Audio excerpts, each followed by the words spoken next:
This is the April 15th, or was it 16th meeting of the Raleigh Conservation Commission. This meeting is hereby called to order under authority of Massachusetts General Law, Chapter 131, Section 40, the Town of Raleigh Wetlands Protection Bylaw, and the Stormwater Management and Erosion Control Bylaw. Notice is given that both a video and an audio recording will be made of this meeting. The agent will now call a roll call for attendance. Thank you. Arthur Page. Absent. Kurt Turner. Present. Bob Garner. Here. Judy Key. Dan Shinnick. Here. Sam Strife. Here. Howard Vogel. Here. Mr. Acting Chairman, we have a quorum present. All right. Payroll and vendor bills are first up. Yes. And if I may, request authorization for reimbursement of some expenses for the commission in regards to some postage and some nails for putting conservation land bridging back together and marking paint for site work.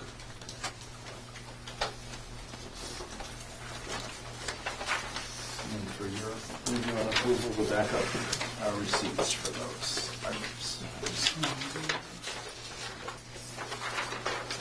Initial each one. Yes, just near the red there, the comments. Thank you. Yep. Better.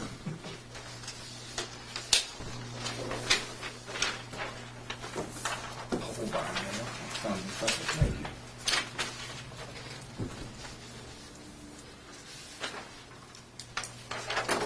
Is the resolution on your monitors, or is it connected? What's I don't know what's going on with it. okay. Not doing the full size it normally does. Yeah. I have a feeling it's another one of those undocumented customer features in the last Microsoft upgrade that I didn't have last. Because It's clear. Didn't behave that way last time we were here. I was like, well, Right. to reduce size, I figured we'd carry on with the meeting instead of me trying to figure out what the heck Yeah, it hey, is. it's larger than it is there, so I guess it's.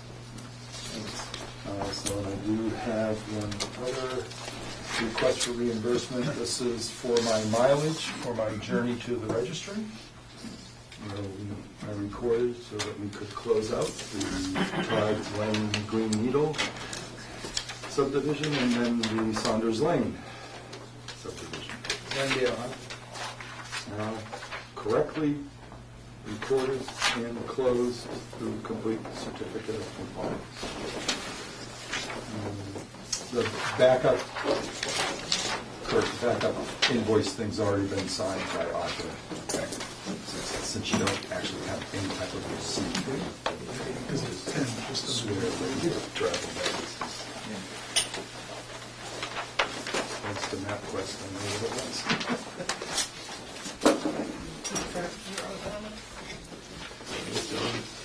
Well, I do, but you know, when I go on like a separate errand or something, I go and buy something, I don't charge for that. Keep it straight And that concludes Payroll and vendor bills part. payroll and vendor bills. We only have one set of minutes tonight, and that's for December 6, 2011. The agenda was revised a couple of times to reflect that. Has everybody had a chance to read that? Any comments or suggestions other than what already has been made? I think I made one. Should have a grammatical correction to the first page, Upper Mill Pond. We removed a couple of words to make it More readable instead of confusing. All right, here a motion to accept the minutes of December 6, 2011. So moved. Second. All in favor? Aye. Unanimously approved.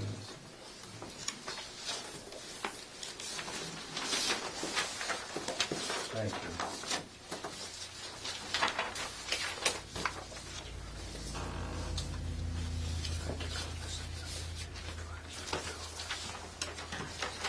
So I sent notes. a wee bit ahead, but do you want to start with the service? Yes, the parties seem to be here. Get them home early. Did you see the Red Sox lose again? We're already losing.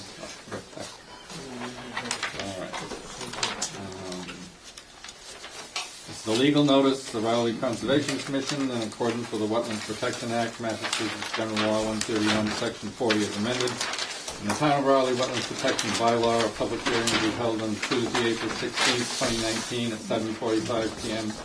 at the room 5 of the Town Hall Annex at 39 Central Street to consider a notice of intent application filed by David F. Jaquith for proposed installation and construction of a new single-family dwelling and upgraded sewage disposal system, possibly within the 100-foot buffer zone of salt marsh and the ACEC, and in land subject to coastal storm flowage at 77 Railroad Avenue, map 27, parcel lot 103 in Rowley, Massachusetts.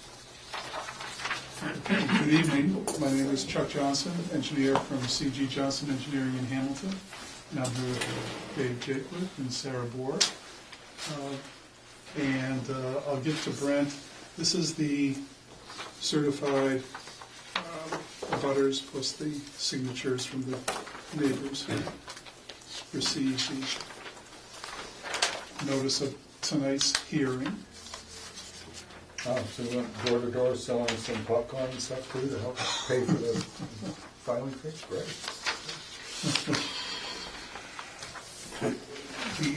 I'm the civil engineer working with Dave and Sarah on this property and project, and I did go online. This does have a DEP file number, but at this point I don't believe it has any comments from the state.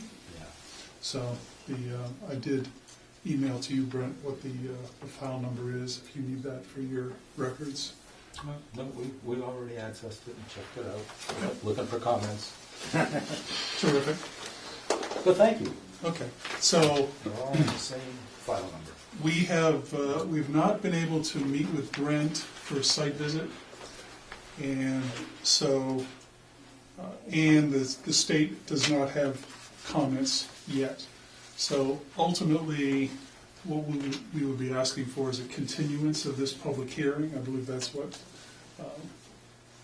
you folks would be looking for. So the project is the removal of the existing dwelling that's there and constructing a new dwelling that Dave is designing, as well as to upgrade the septic system. So I'll first describe, so the property, if you're on Railroad Ave and you cross just over the tracks, it's the first building on the right-hand side. And Can't miss it. so here are the tracks. Here, traveling over those tracks, and the existing dwelling is here. This particular plan is at a 1=5 scale. And the north is essentially in this direction here. And so what we have for wetlands resource areas, we have salt marsh, which is this green line here, which was flagged by Bill Manuel back last spring. We also have the ACEC, Area of Critical Environmental Concern, elevation of 9.2. It used to be elevation 10, but because the datum has changed to a different datum, it's now 9.2. So we went and we actually staked exactly where that line is here. We also have the elevation 13, which is the new 100-year flood elevation. So those are the wetland resource areas. So certainly the whole property is within the buffer zone of the salt marsh and subject to your jurisdiction. So we have investigated and found the remains of an old cesspool here, which then was continued. There was a pipe continuing, an old clay pipe, continuing this direction. And then we found a newer pipe, PVC pipe, that continued into the salt marsh. Oh, wow. So so in terms of septic system upgrade, we will be pumping out and taking care of the existing cesspool that's here. And we performed soil testing up top, right near Railroad Ave, and found fantastic sand. Perfect for what we need to do, and which is to upgrade the 3-bedroom home that's there.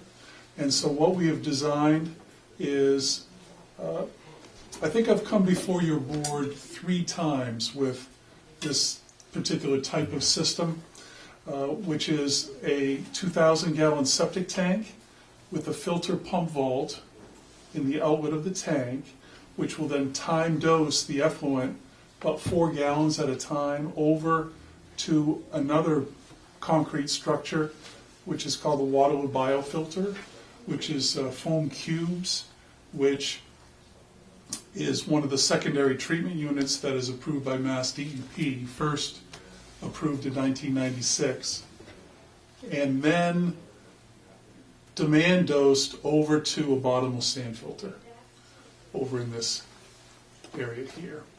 So this is where we did our soil testing, and ran a perk test here and here. Fantastic soil.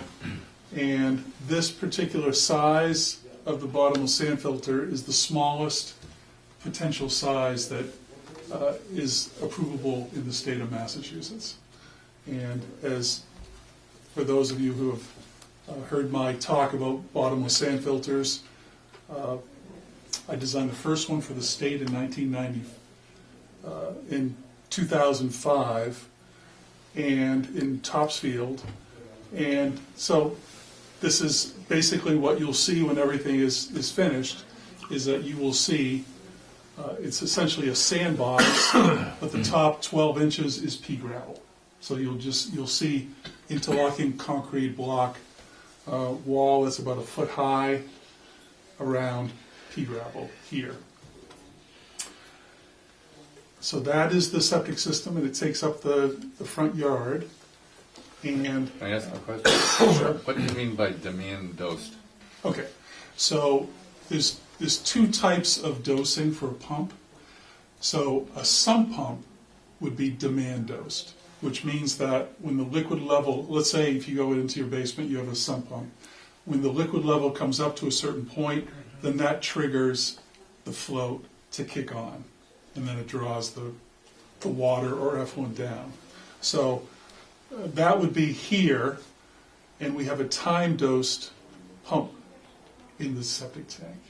So basically what we're doing, this particular type of a treatment technology is essentially feeding the bugs every 15 minutes, okay? And by then sending those 4 gallons over to this structure, you have a couple of spray nozzles which are spraying the effluent from the septic tank over these. They're not sponges, but they're foam cubes. And what happens is it's a trickling filter technology where when those top foam cubes get saturated, then start to dribble water to the next layer, to the next layer, to the next layer. So essentially, if you were doing dishes at your kitchen sink, the way that a sponge or these foam cubes works is that once they're fully saturated, then adding one drop will come down. So by the time the effluent trickles down to the bottom 4 feet within this structure, then it will start to build up, and then you'll have a pump which will demand dose the water over to the bottomless sand filter. With this technology, the strength of the wastewater is about 90 to 95% cleaner than when it started. So it's a fantastic technology, and this particular type of design with the Waterloo biofilter and bottomless sand filter, this is about the 45th one of these that I've designed. Does it have a certain lifetime? Well, that's a great question. So the first one for Waterloo biofilter was that I designed in Massachusetts and installed in 1996. 24 years ago, is still running fine. And So it's a great technology. I think, and it can be sized down to a one-bedroom home. It can be sized up to, the largest that I've designed is almost 9,000 gallons per day. And So you think it has like a 50-year lifetime? it's going to be, I You were predict guessing. that these are going to be lasting longer than we will be Here. alive. So there is maintenance that's always required for these kind of Yeah, but systems. negative sense, so.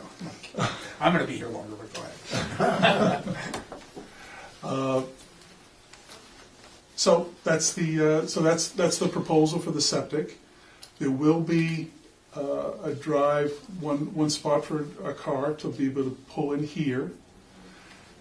And then in terms of the roof runoff, what we're trying to do is take as much of the roof, as much of the rainfall from the roof. We're going to capture it, put the downspouts into a 4-inch PVC pipe, and then run into a 2,000-gallon tank, which we're calling a rainfall harvesting cistern. And then we'll be able to use that. That's an underground tank? Yeah, 2,000-gallon underground tank, standard septic tank, but be able to put a pump in there and then be able to dose the whatever wonderful landscaping that Sarah is going to be designing for the property. Nice room. A roof garden, maybe? Well, A roof garden? No. A very small garden space.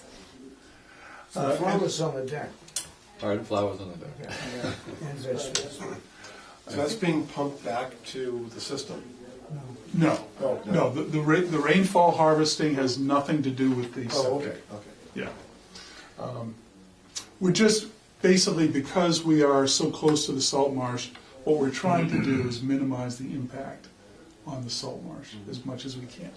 So there has to be an overflow pipe from this structure, which will be over in this area here. And in terms of the house construction, and Dave can talk more about this, we have what you see in purple here is the main structure for the home, as well as this area here, which there will not be living space underneath this area here, but there will be living space above. And we are proposing to have a wood deck, essentially off the ground surface in this area here. And the elevation of the basement, you see there's a few steps coming to a landing into the lower level. We need to make sure that that basement level is above elevation 13. So we're a few inches above that. And that sets the floor heights all the way up through the structure. So you move the first floor up to, what is it, 22? Yeah. That's right. Yep. Is the house on stilts at all? This, see those three These- columns there? It's holding up part of the house on the deck. Yeah. Because the natural environment to the south is the best view and the best sunlight. And you can see to the east just like I can in our house, Palm Island. So, and it's going to be an energy efficient house, and I have to soften some railroad noise. The tracks are 25 feet from the house, so you better like trains. But we've been living next to the train for 10 years now, and if I'm still shaving and the 908 comes through, I know I'm late. Just a question about the septic system again. Yep. The vent is, it seems far distance away from the tank. Is that for any particular reason, or is it? To hide it. Yeah, we're basically, the driveway will come and stop here. And so the vent will actually be within a 6x6 faux granite post, a fake granite post. And so we're just, we have flexibility to put that wherever we want to. And it's coming out of, one of the reasons why the Waterloo biofilter works so well is that it's an aerobic environment. It encourages air to be for the bacteria that would be living in that unit. Does being on the edge of a salt marsh and having heavy salt fogs make any difference in terms of what you just said? No. Is the driveway partially over that septic system? Yeah. Yeah, so these septic tanks are at least 12 inches below the ground surface, and they're rated for what's called H20, a 20-wheeled, 20-tired tractor trailer fully loaded. And so these, both of these structures will be rated that way. And so having pea gravel on top of the water biofilter is totally fine. That's been approved by the Board of Health. This concept has been approved by the Board of Health, subject to my finalizing the design plans. You'll see on the plans the Raleigh Board of Health variance requests and the local upgrade approval requests. We did meet with the Board of Health and they've approved all of those variance and local upgrade approval requests. Before meeting Chuck Johnson, I had visions that the septic system would have to be down here and more or less in the marsh, almost next to the railroad embankment, and we plateaued that. And Rice terracing, we could garden on it, but it would be a regular septic system. But the minute we started talking about it, and we could, once we saw the great soil conditions, it fits in there. There's a lot going on up there. You've got gas, electric, water, snaking its way through there too.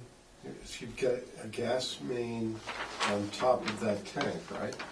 It's to the side of it.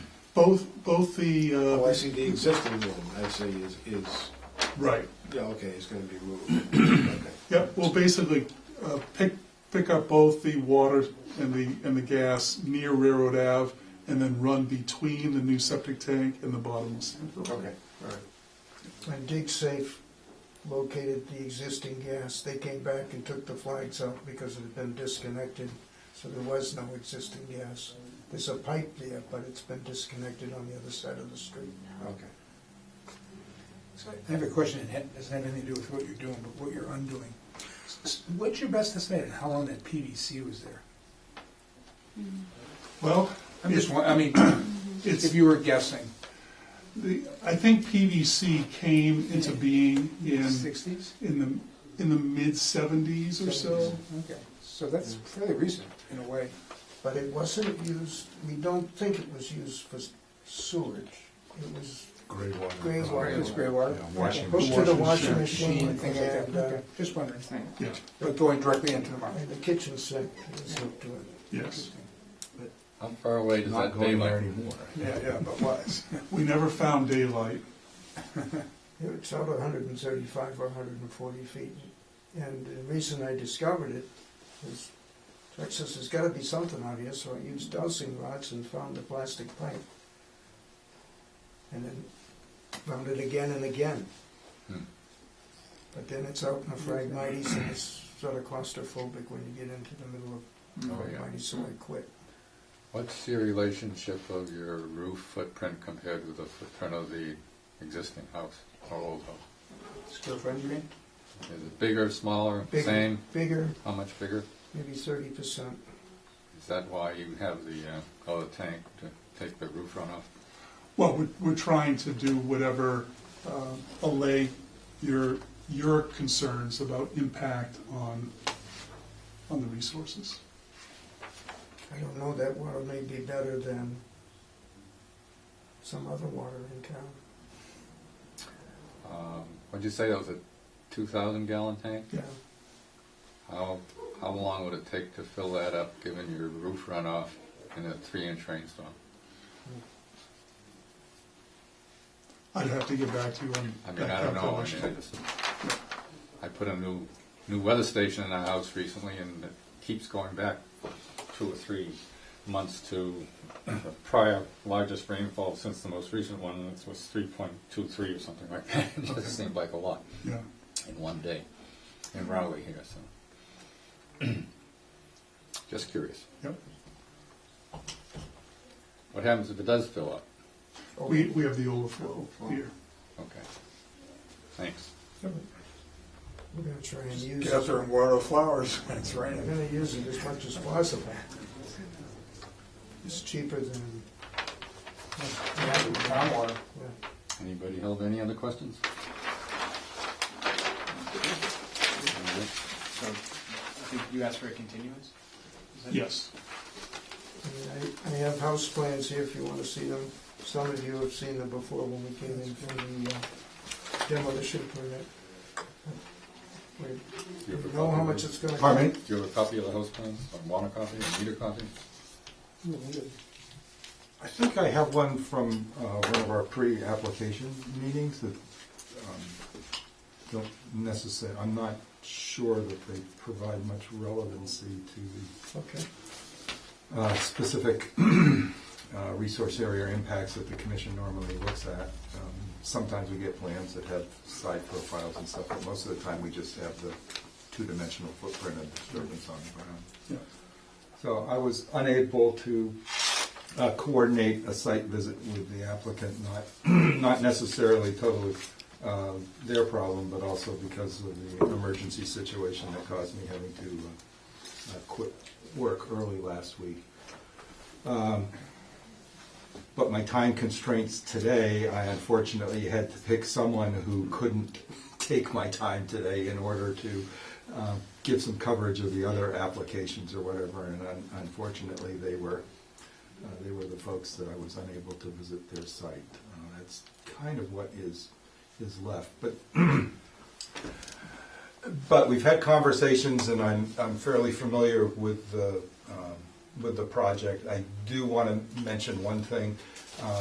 Our terminology calls the coastal floodplain, calls it land subject to coastal storm flowage, and does not have the requirement that compensation needs to be developed on the property for any new structural or other grading activities that impact that particular elevation, because it's the ocean and it's considered a massive bathtub and not a confined space, whereas your filling of some of the volumetric storage on your property is forcing water onto an adjacent property.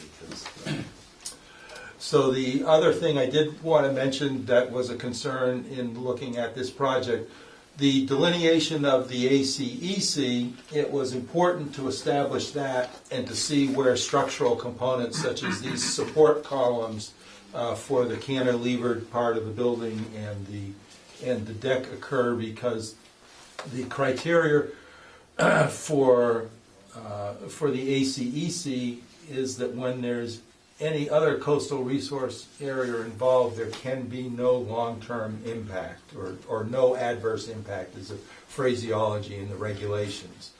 So therefore, since the ACEC is sort of an artificial elevational designation of the area of critical environmental concern, when you have another resource area such as salt marsh or land subject to coastal storm flowage, if that was in the ACEC, we would not be able to have these support members installed there, because they would be an impact, and they would be a permanent long-term impact.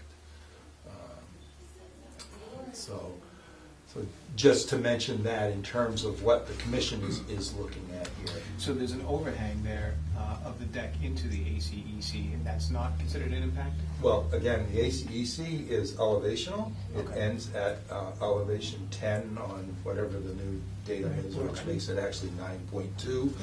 And so anything up above in the airspace Okay. is Got it. not technically in there. Okay. It's approximately 11 feet up Okay. now.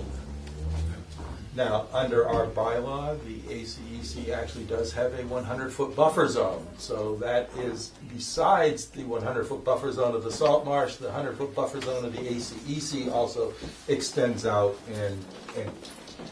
and creates basically the fact that we have jurisdiction over every square inch of the site. For all intents and purposes.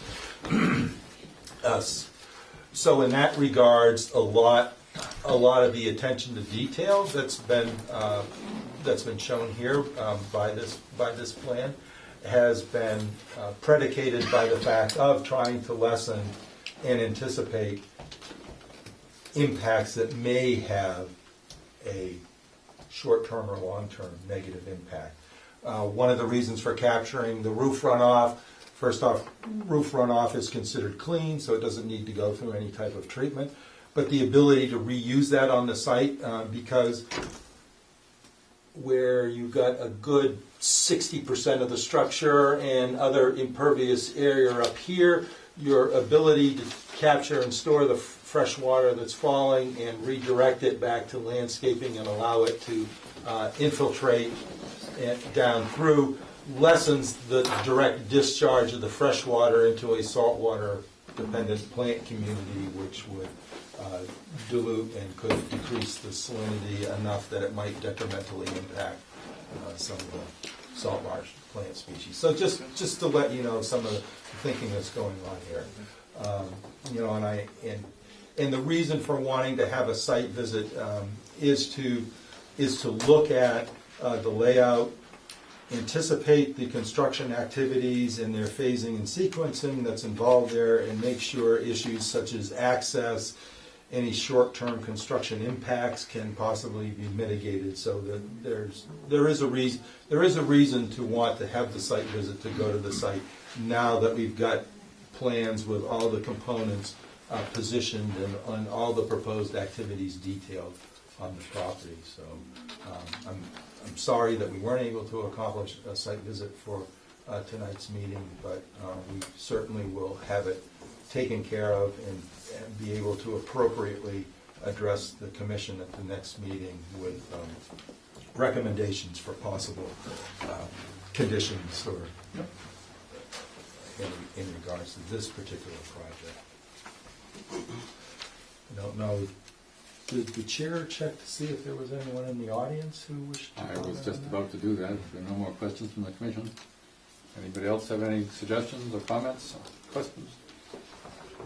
Hearing none, do I hear a motion for continuance with the approval of the applicant to May 7th? So moved. Or a second? Second. All in favor? Aye. Carried. Terrific. Thank you. Thank you very much. Thank you for the presentation. Very Okay. thorough.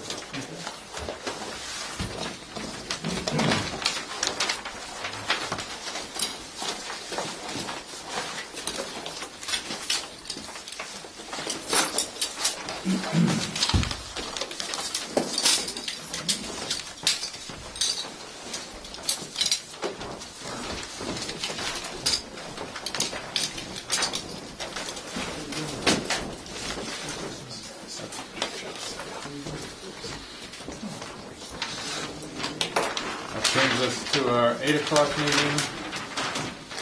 In accordance with the Wetlands Protection Act, Massachusetts General Law 131, Section 40, as amended in the Town of Raleigh Wetlands Protection Act bylaw, a public hearing will be held on Tuesday, April 16, 2019 at 8 a.m. at the Room 5 of the Town Hall Annex at 39 Central Street to consider a notice of intent application filed by Robert Nixon Bitterroot LLC for proposed construction of a single-family dwelling, garage, porch, deck, driveway, subsurface sewage disposal system, retaining wall, associated grading, and utilities possibly within the 100-foot buffer zone of bordering vegetated wetlands, the 200-foot riverfront area of Mill River at 602 Weathersfield Street, map 11, parcel 6, lot 2 in Raleigh, Massachusetts. Good evening. My name is Maureen Harold from Woods Environmental Services. These plans that I'm handing out, they're colored, same one that's shown on the board there, just so that they're a little bit easier to read for you. So we filed a notice of intent with the commission to construct a single-family dwelling, driveway, garage, septic system. We are providing rooftop infiltration as well as a driveway trench. Now, the purple line you see on the plan, that's the 200-foot riverfront area of Mill River. The 100-foot buffer zone that you see, that's the area a small upland area that's outside of the entire 100-foot buffer zone.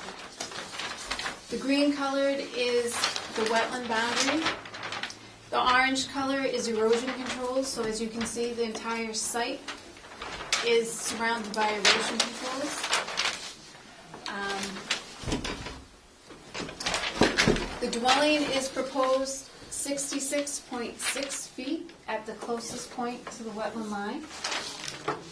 We are proposing to disturb 3,610 square feet within the riverfront area. So essentially, it's this area right here.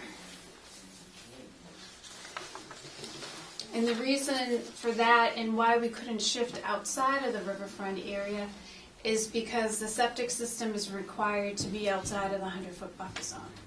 If we had the opportunity to shift that outside of the riverfront area, that would have been done. It's the local Board of Health regulation, not wetlands protection.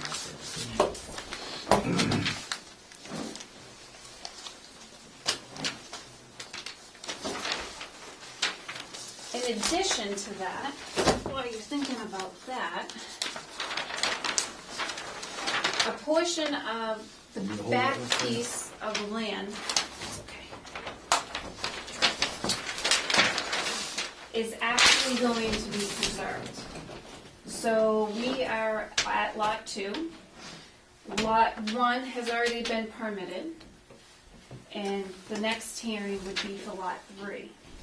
So this remaining portion of 9.4 acres will be preserved as open space. And here is the access route to that open space. Property line go on both sides of the Mill River?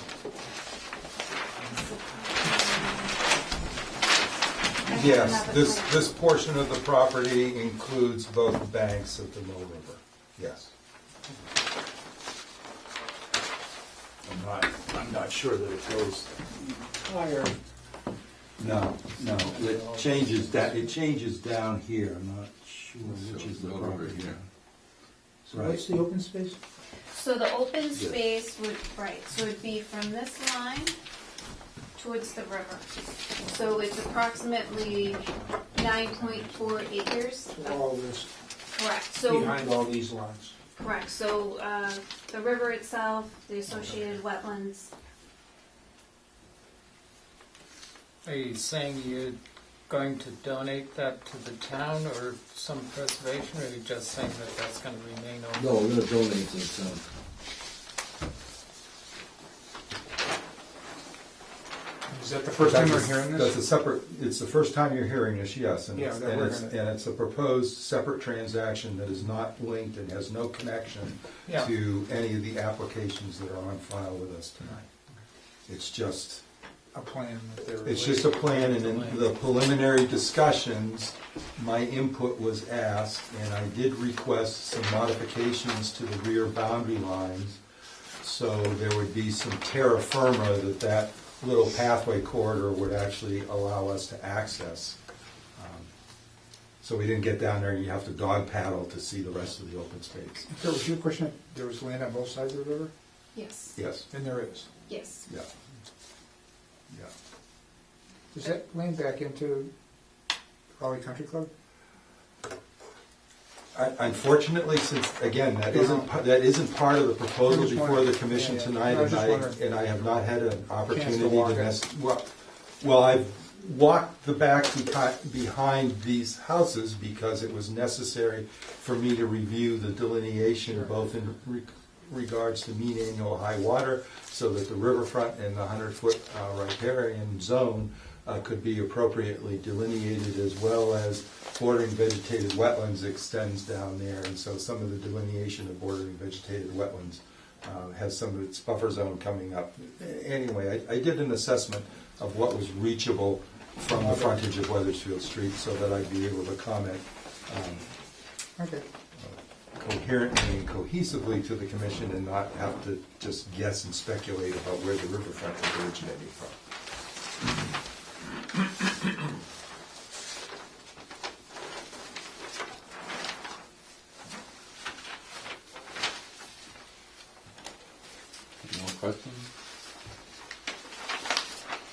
Brent, any additional perspectives? Do you want to comment at all about your, I believe you're infiltrating the roof runoff. I believe you're proposing a crushed down infiltration trench along the driveway. Correct, so here's, That isn't just specifically under the stormwater management permit. That does have applicability to the Wetlands Protection Act because of the proximity of the vegetated wetlands near these activities. And so stuff. we are proposing rooftop infiltration, which is shown here for the dwelling, as well as a 18-inch wide by 12-foot deep infiltration trench for the driveway. Just in efforts to try and minimize 12 feet deep. the amount of impervious area. 12 inches. 12 inches. I'm sorry, did I say 12 Okay, inches? all right. Could be too deep. We're also proposing a construction entrance. If the commission does decide to approve the project, we'll implement that into the design. As mentioned before, everything colored in orange on the plan is erosion controls. Silt fence and hay bales will surround the entire perimeter of the property, so there won't be any confusion as to any machinery going past that into areas that are not permitted. Brent, don't we, would we usually specify like a bark mulch sock or what's? Are you possibly anticipating one of my comments? Yes. That's not a problem. We can provide that for erosion Okay. controls. All right. So, I guess that was my only thought there.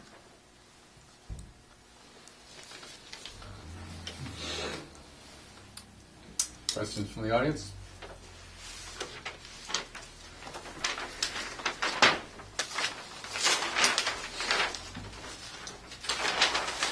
So I conducted a review today, and Acting Chair Commissioner Turner and I went and visited the site, and so I'd like to offer some comments, if I may. I apologize, I didn't have an opportunity to produce a written memo for you, but if you allow me the ability to just go through some things that normally would have been detailed in a memorandum to the Commission. So just as a kind of getting acquainted with the site or whatever, the topography is very gentle, sloping, heading towards the Mill River. There is no appreciable change in the topography until you come down to very close proximity to where the river channel is, and it actually drops down anywhere from, in some places, it looks like 10 to 12 feet to 6 or 8 feet down a nice, well-defined slope into the floodplain, which in some cases, because of beaver activity or just the fact of downed trees that have proved an impediment to the flow of the river, have formed areas that are sort of semi inundated, for lack of a better word. Not sure about the beavers, but I'm sure they take advantage of the situation. The houses are all being located a good distance away. You did mention the 3,000 square feet. What was the percentage of that of riverfront? Is that like 6 or 8% of the lot? Let's see. It's less than that, correct? I mean, it has to be under the 10%. Right, or 5,000 square feet. Or 5,000. So we're certainly beneath the 5,000 square foot threshold. So Well, for riverfront? it's whatever's greater, the regulations read. So And if this is a new lot. Okay. correct, All right. so Okay. we tried to stay under the 5,000 square feet anyhow, just to minimize. That's 5,000 square feet of incursion into the 200 foot. Correct, so the 200 foot is this purple line shown on the plan. So really, it's just minor grading within this area in the septic. So, I'd like to make some recommendations for plan revisions. First off, the legend, pretty standard comment, needs to spell out the resource areas that are involved on the project site. Bordering vegetated wetlands, for example. the 100-foot buffer zone to bordering vegetated wetlands, and the symbol needs to be represented in the legend. Okay. Right now, the plans depict a 25-foot BVW buffer, and that should be changed to the correct nomenclature under our wetlands bylaw, which is a 25-foot no-cut, no-disturbance zone.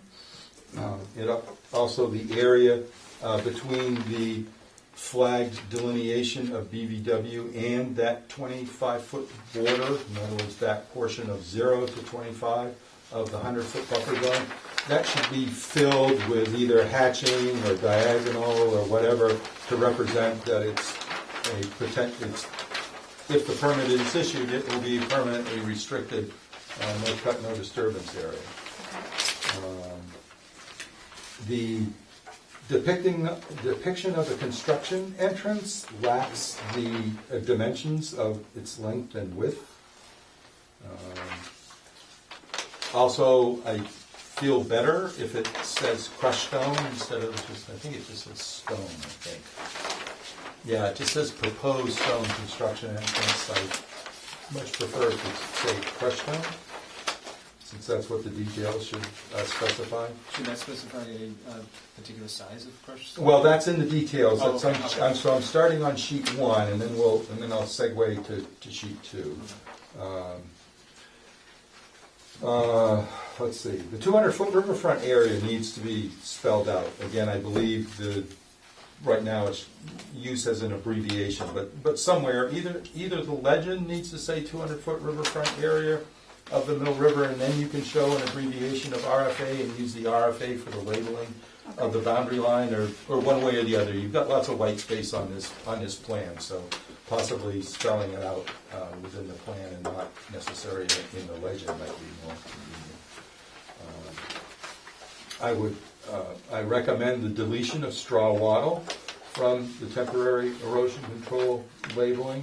And I did want to discuss with the applicant, so it doesn't appear from this particular project that the silt fence necessarily is going to serve the function of sediment retention. It appeared from your presentation that the utilization of silt fence was just as a better depiction, a better visual depiction of the erosion control. And so I guess I would ask, so the installation costs of silt fence, because it has to be trenched in,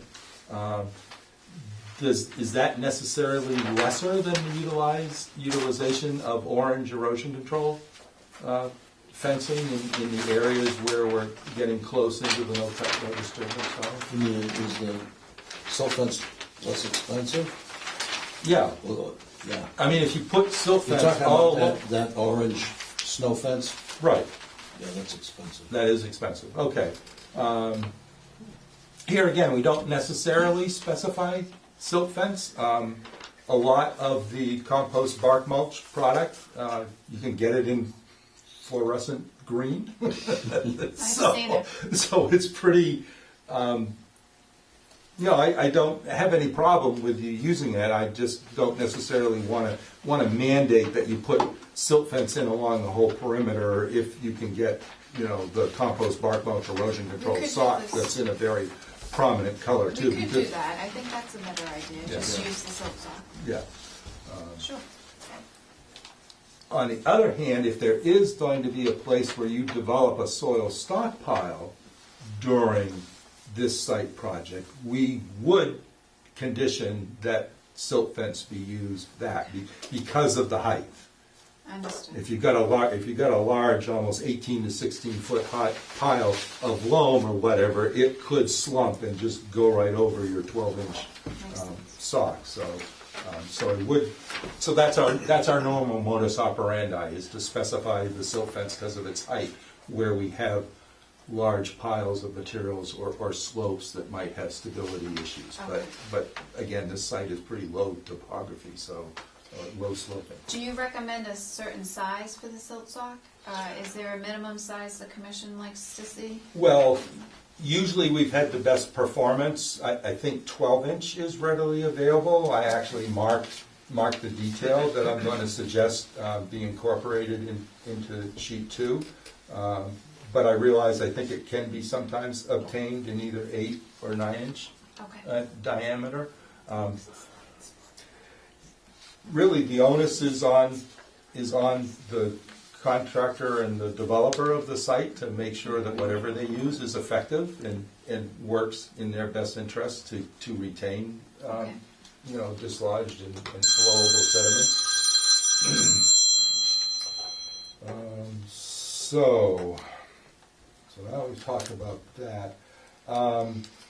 The infiltration trench along the driveway, I noticed the detail did call for fabric lining the trench, but I'm going to also comment in regards to especially this long driveway.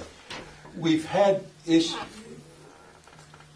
realization in the past that when you have a continuous long run of crushed stone infiltration trench that drops down across 2 or 3 contour lines, that you actually get a phenomenon will occur where the water coming off of the driveway at the higher elevation, if it isn't baffled, it is going to make its journey all the way down here and overwhelm the capacity of the trench down here, while the upper elevation of the crushed stone infiltration trench is not going to retain any water because it's tipped like this. And so everything's going in it and it just acts as a French drain to convey the whole volume. So what we usually recommend is where you have each contour interval change, that there be a baffle put in that prevents the entire crushed stone trench from draining all the way down to the end of the driveway. That way you get better performance because the baffles hold the water in the trench and actually allow it to infiltrate instead of bringing it all down to the lowest elevation of the crushed stone trench and just filling it up and having it then discharge. We can add that to the plan. Fortunately, it's fairly flat, but if you Yeah, think but you're it's still, a necessity, yeah. we can Our- provide that. Our That's not a experience with this is that we have seen that occur, and so we condition the baffles in there because it just acts as a conduit then. It doesn't perform any infiltration Right. if the upper elevations of it are just constantly draining to the lower elevation. Okay. So, I mean, if you don't want it to be an infiltration trench, sure. The point is to be an infiltration trench, so. That's the recommendation of that. And in this situation, you can check with Mr. Holt. I thought at least 2 baffles, but he may have an opinion because he can do the calculations in regards to the volume capacity and figure out whether that long a driveway, what it's shedding at the top, whether that will just overwhelm the bottom. So. Okay.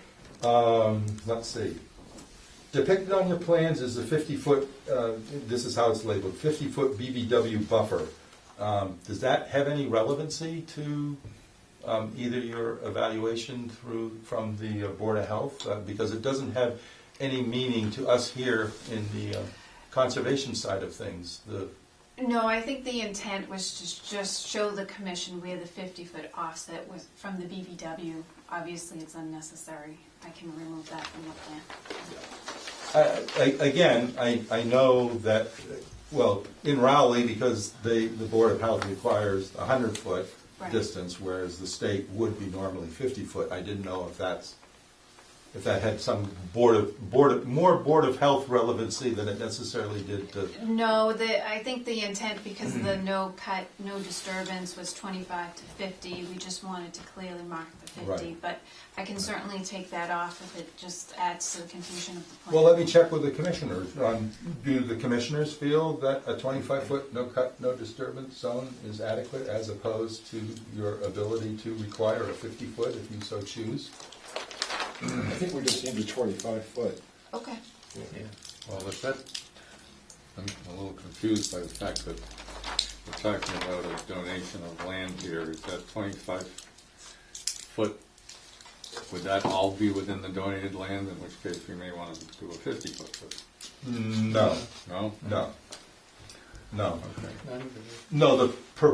The proposal you mainly see before you that was on the submitted sheet number 1 has the boundary lines of this lot, and the lot's been created, correct? I believe I was told the lot was created. So, yeah, no, just say yes. I just wanted to make sure. Sometimes we get them before the NOI, before the lot's created.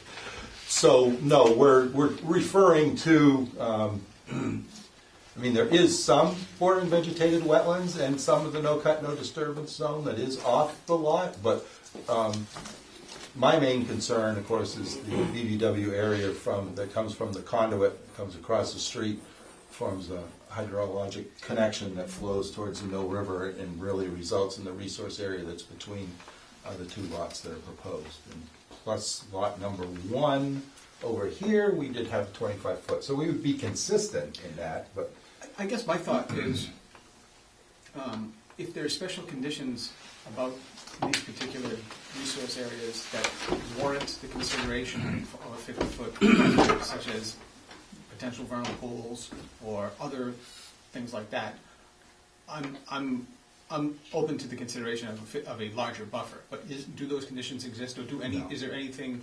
What sort of conditions besides those that I just said? well, so the only thing that's a little different here is we do have riverfront with BVW in it.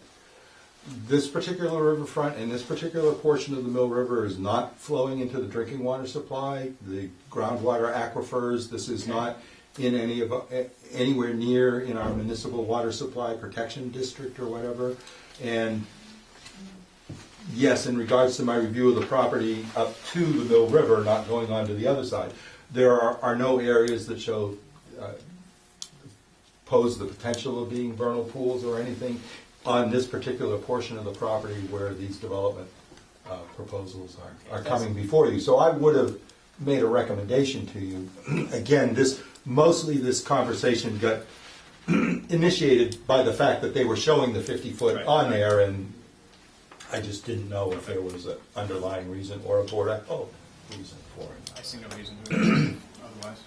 So I would say yes, it would be perfectly fine to remove the 50-foot depiction on the plan. Let's see. The 100-foot buffer zone to BVW, that should be labeled right at this point in time, are the plans that I was examining. It just seemed to be dashed line, and I don't believe it was even in the legend. So again, because it's a resource area, we need it in the legend with its symbology, and it's spelled out at some place, either spelled out in the legend or it's spelled out in the white space on the plan, so you can clearly identify it. The 100-foot riparian zone, same thing. It needs to be correctly labeled, spelled out on the plan. Bordering vegetated wetlands, the same thing. I mean, again, in one place it's okay to use an abbreviation, but someplace else on the plan we like to have it spelled out, since that's what we're regulating. Okay. Is the driveway to be paved? Yes, Okay, that needs to be specified on the plan. Right now it doesn't. I can add that. Yeah, yeah, we'd request that be a revision. Segueing over to sheet 2, in the discussion of the construction entrance or whatever, notice they snuck in recycled concrete there. We do not and would. We do not like, we frown on the use of recycled concrete products since we don't know what it might come with, and would much prefer where crushed stone is readily available, that we don't have to worry about whether it's bringing some contaminant along with it, especially when we're near riverfront and bordering vegetated wetlands. I would request that be stricken from any use, because I think it popped up in another place somewhere, I think, too. So. Okay. Yeah, I think you already heard that we made the recommendation that we'd like the Haydale detail. We'd be more than happy to provide you with a detail. We specifically like that. I realize there's another detail that lots of times just shows you a cross-section of the compost filter sock with a stake or whatever. We like this one because it shows how to overlap them, Okay. which in most cases we don't find a lot of sites that have the folks come in and blow the lawn continuous things. We find a lot of folks are now using the coils that they install, either 25 or 30-foot ones, and so then it becomes important as to how actually to overlap the ends and not try to do the one going over the top of the other, or the direction of water flow, and they stick the short end out there, so the water just ends up getting caught and going through instead of doing the shingle thing. Right. Okay. And proposed location of no-cut posts with signs. I would recommend for the commission's consideration. Now we're talking about Lot 2, so the discussion ends at this boundary line, so forget, I've got some other ones shown here. But my recommendation is that we should have 5 posts with signs located along the area phone. I think it's the is it the C? C flag line. Okay.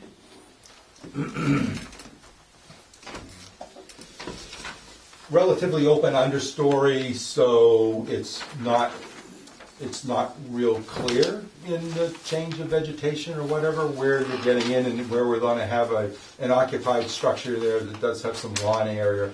I think it would be beneficial to have those posts, even though they aren't going to be on the edge of the limit of work. They're going to be back in a little bit, which, again, since you can readily buy all sorts of tree clearing equipment these days at the local hardware store, we would like to have it somehow monumented that there's restricted areas close to the structure. I could offer one thought along those lines. And on the site today, I noticed that there's some really huge, tall pines, and scattered here and there, there's some fairly tall dead ones. And if there's anything in the no-cut area, within the no-cut area that is tall and dead and might cause concerns, you may want to ask Brent to mark them and the possibility of taking them down. We will normally do that, and depending upon what the layout of the wetlands and where the tree is, sometimes we'll just specify that it just needs to be dropped. We won't necessarily require, and it's lots of times more convenient to do that when you're doing the site development than it is to come back later on and have a homeowner who said to you, well, I'm really not going to sleep very well with that thing. That's a great idea. Thank you. So, we did also notice that there was an unfortunate situation where apparently the excavator operator doing the soil evaluations and perk testing decided to use the short distance between the two lots instead of avoiding the wetlands. So there is going to be a requirement for restoration, and basically for the commission's knowledge, I'm not a request that there be a field sketch, but I believe it was somewhere between C7 and C8, because again there was perk testing done here, and then the guy with the excavator who knew he had to go over here and do some holes, instead of him going out to the street and going around and going back in, he did the shortest distance between 2 points, and he went through the BVW. So it appeared to me that most of the BVW and no-cut impact was on this lot too, but there was some impact to the next lot we'll talk about where the no-cut, no disturbance zone had excavator tracks going through it. Not a lot of soil disturbance, not anything egregious like tipping over a 12 or 16 inch diameter red maple in order to get there. I mean, it's fairly open understory, so but there was some soil disturbance, and we noted, and I was told about that. Mr. Nixon called me to give me a heads up that it had unfortunately happened, and so I believe we can just take some steps in here. And I was also going to, since we're going to be doing a little bit of restoration work there, I'd also like us to do some bittersweet removal, since Rob almost went face first onto the ground today, getting caught in some bittersweet that's out there. And so this might be a lovely opportunity while we're doing the little restoration work to also hand pull and cut the bittersweet vines are out there. I'm not, unless the commission wants me to, I don't think we need to have a full-scale invasive plant species suppression program. I think there's just some scattered bittersweet vine that's been out there because the canopy has been fairly well closed, so there's not a lot of it, but there was that one area we ran into that had like an 1.5 inch or 1.25 inch diameter bittersweet vine that we kind of had to go through. So I think at the same time we're doing the restoration work in that area. But I would like a field sketch. I'd like a field sketch that just shows what that Not a problem. path was, so that we can get it addressed. And with the commission's approval, I'd like to recommend that that be done right off. At the same time, we're getting the erosion control and stuff out there, I think is the, anticipating that that's going to be done once it's dried out a little bit, because right now it is excessively mucky, but it's, in most cases, it's very minor surface disturbance, and we might just need to bring in some compost or something to restore leaf duff, or rake some areas that are going to be graded anyway, and just transport and move that into the area to restore the duff.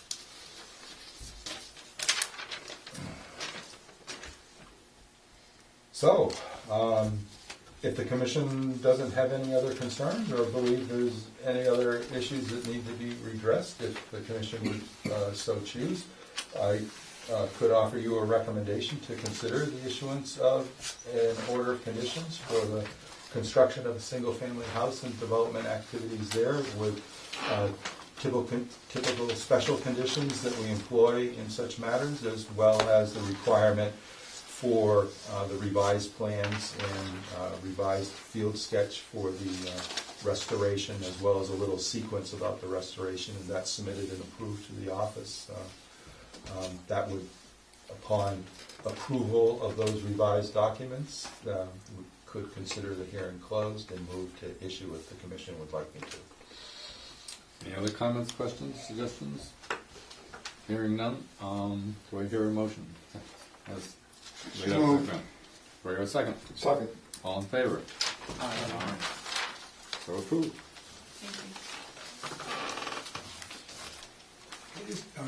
Has nothing to do with this, there'll be a process question. And this is now the second time that we've had somebody go from point A to point B because it was the shortest route.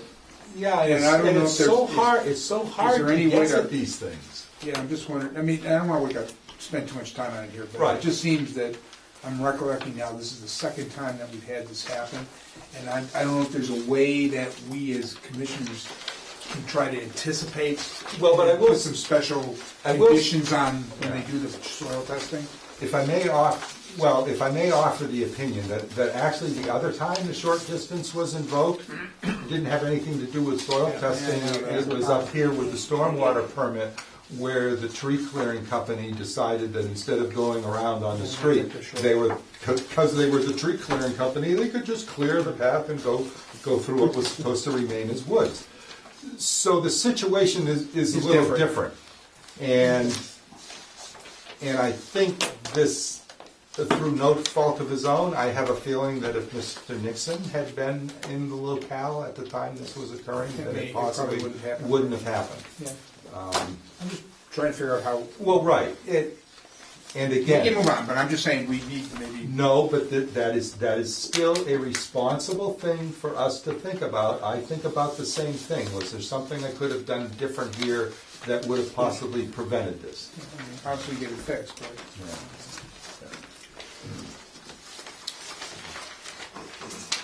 Now, before we move on, though, let me not forget to request a storage.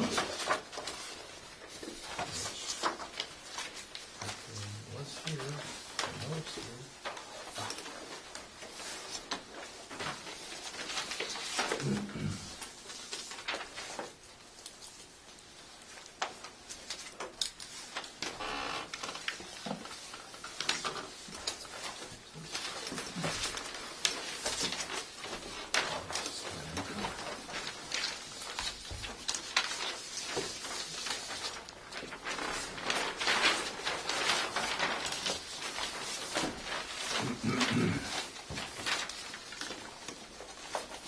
You got the email I sent you earlier, right?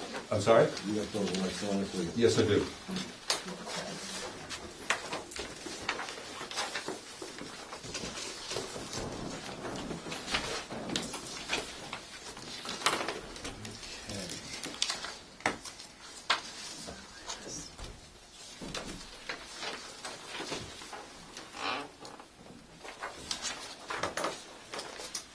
Next hearing in accordance with Town of Raleigh Stormwater Management and Erosion Control Bylaw as amended. The public hearing will be held on April 16, 2019 at 8:15 p.m. at Town Hall Annex, located at 39 Central Street, to consider a stormwater management permit application filed by Robert Nixon, Bitterroot LLC, for proposed construction of a single-family dwelling, garage, porch, deck, driveway, subsurface sewage disposal system, retaining wall, associated grading, and utilities. Total site disturbance is approximately 24,646 square feet at 602 Weathersfield Street, map 11, parcel 6, lot 2 in Raleigh, Massachusetts.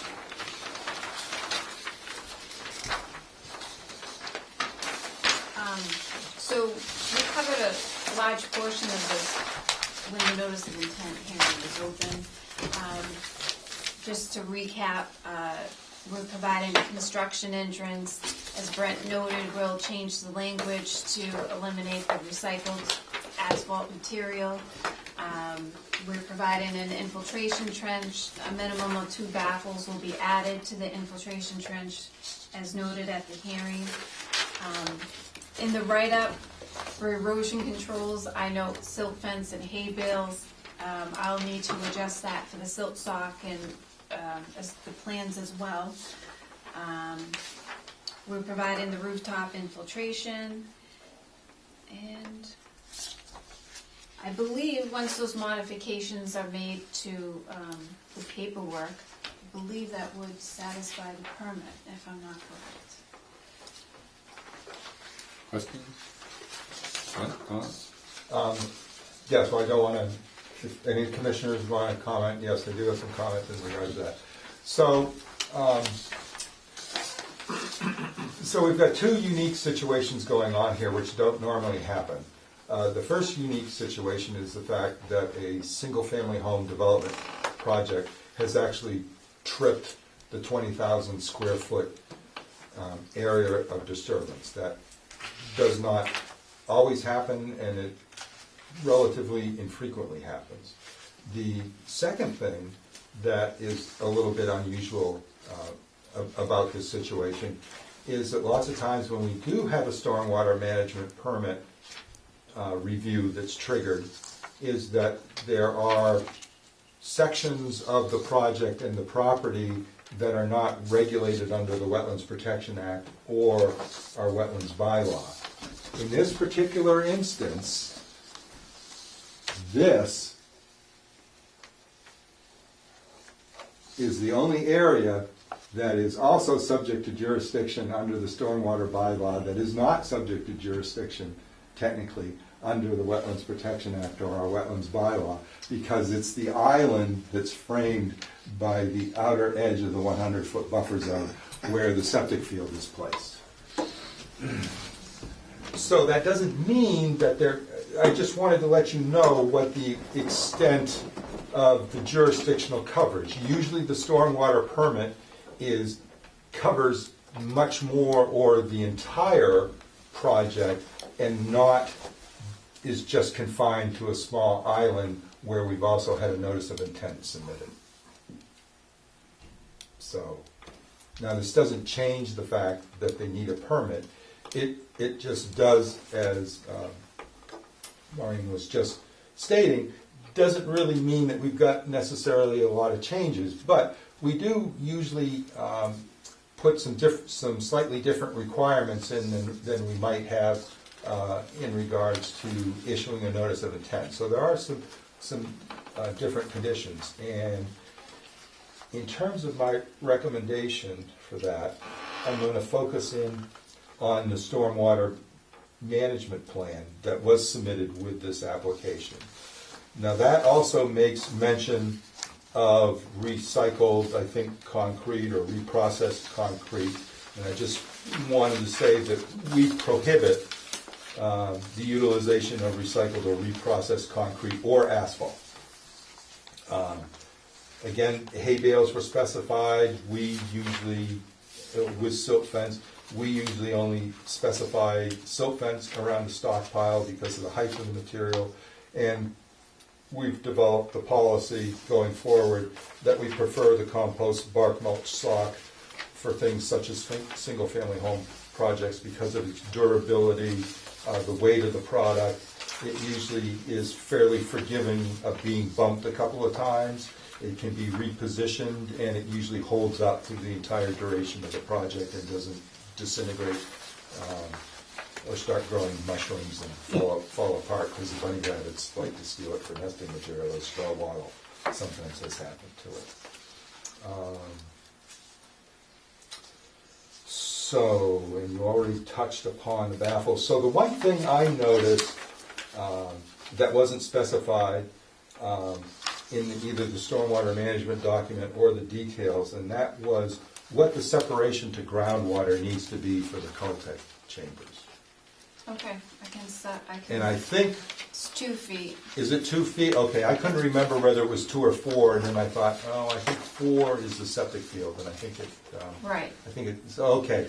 So I believe we should have that as one of our anticipated plan revisions, Sure. and I believe we should also have that show up where we talk about the rooftop infiltration in the stormwater management plan. Okay. The other requested revision I would like to see happen to the stormwater management plan that's submitted is it doesn't have any post-construction operation and maintenance guidelines. And so there should be something that we are able to direct the homeowner to, because the homeowner is going to need to perform whatever necessary inspection and maintenance of both their driveway infiltration trench and also those Caltech infiltration chambers too. Plus, if there's gutters and downspouts, we should have the approved detail that the downspout leaders, as they come down, they have an overflow, especially with subsurface infiltrators, in case they get overwhelmed. You don't want the water to be forced and be going back up the side of the house and then exceed the weight that the downpipe and rip it off because of that. I do note that the infiltration trench, they should be inspected every 6 months or after every major storm to remove sediment, debris, or leaf litter. But is that in a section that says it's post-construction? No, that's not clearly labeled, so I can clearly label post-construction. Yeah. That's not a problem. Would that identify the means by which the sediment be removed, or is that left up to the? It's left up to the person doing it. Okay.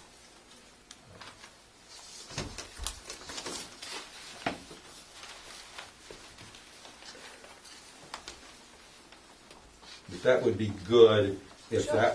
that was like a separate sheet that was part of that, Okay. so that can be referenced by an ongoing condition, so that it's available to whoever ends up being the purchaser of this property. That would then be something that would be useful to them, that they know that they have some requirements to do some maintenance. That's not a problem. I have to change the paperwork in here. But yes, since this is in a sense sort of a mirror image of the notice of intent, yeah, we haven't broken too much new ground here.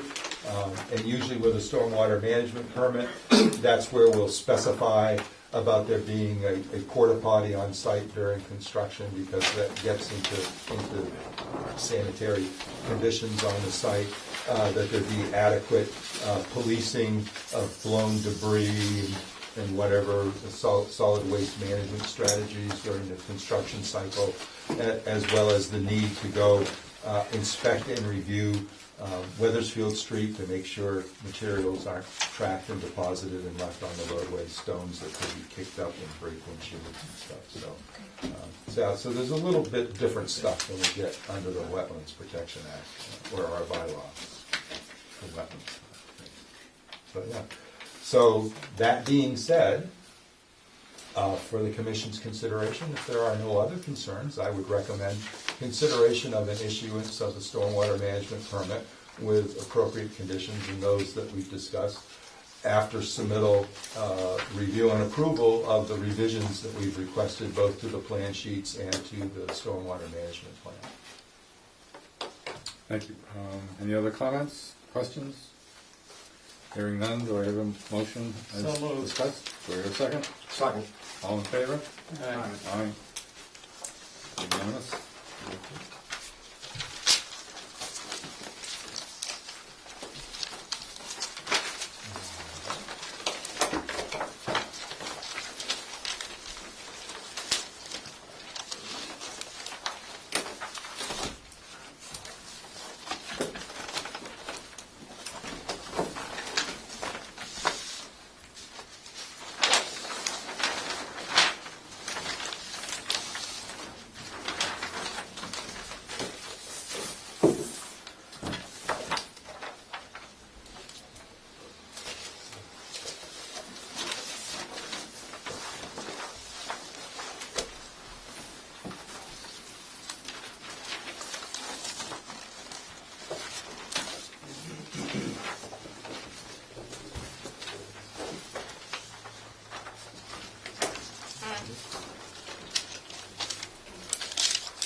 Next hearing in accordance with the Wetlands Protection Act, Massachusetts General Law 131, Section 40 is amended in the Town of Raleigh Wetlands Protection Bylaw.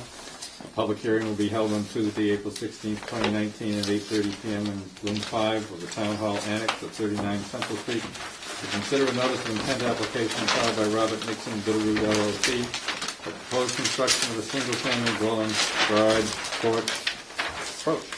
deck, driveway, subsurface, sewage disposal system, retaining walls, associated grading and utilities, possibly within the 100-foot buffer zone of bordering vegetated wetlands and the 200-foot riverfront area of the Mill River at 604 Weathersfield Street, map 11, parcel 6, lot 3 in Raleigh, Massachusetts.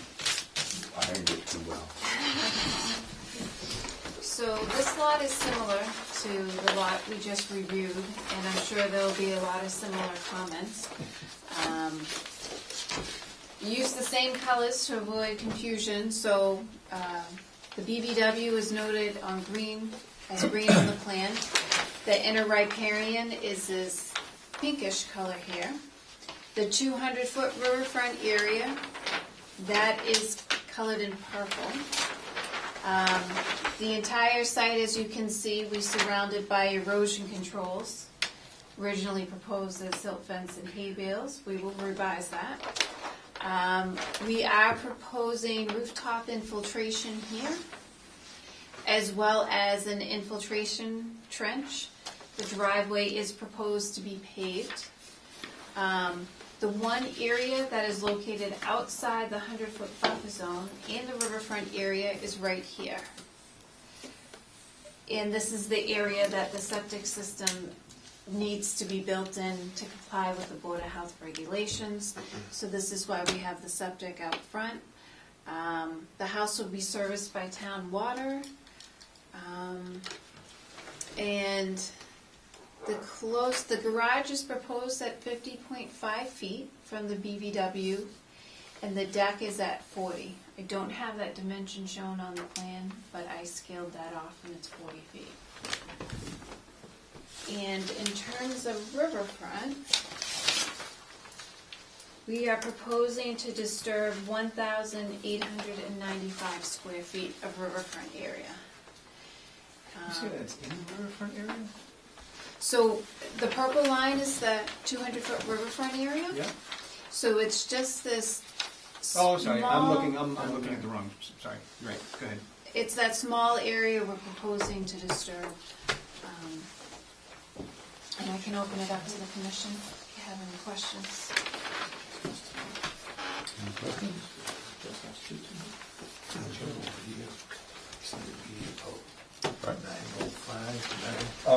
Thank you. So we had a site walk today, and I realize this may seem redundant, but so we are going to hear some very similar, same comments, especially again the legend and the need to clearly spell out the regulated wetland resource areas such as bordering vegetated wetlands, the 100-foot buffer zone to bordering vegetated wetlands, and having its symbol appear in the legend, so all the resource areas, we know what the boundary lines are. They should be in the legend also. The 25-foot BVW buffer should be changed to the 25-foot no cut, no disturbance zone.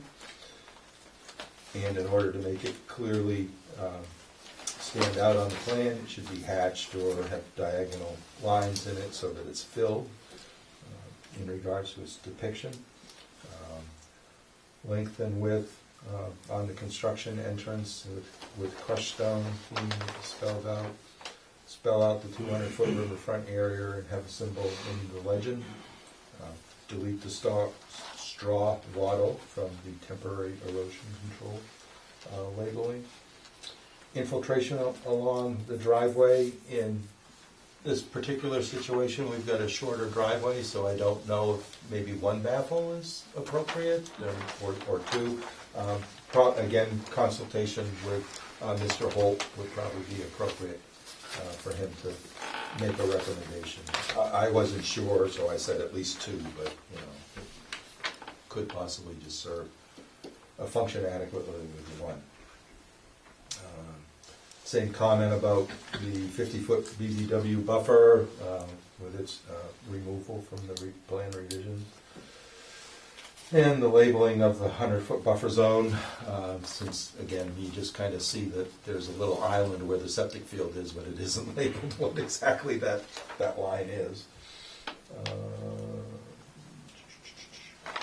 Correctly label the 100-foot riparian zone where it appears on the plan, and the bordering vegetated wetlands, or use of the abbreviation BVW and key that to the legend where it's spelled out, bordering vegetated wetlands. Yes, the need to specify that the driveway is being paved on the plan sheet. Detail sheet on plan 2, again, remove the detail of the hay bales and have the compostable filter sock detail for utilization, and remove the recycled concrete from the specifications for the instructions for putting the construction entrance in place. In this particular scenario, my recommendation, to the commission in regards to positioning of the no cut, no disturbance posts is to utilize approximately 6 of them. That's usually, and I kind of keyed it into where there seem to be pivot points along going around on the property. Let's see, I got to point to the right line. That's the 25-foot no cut, no disturb.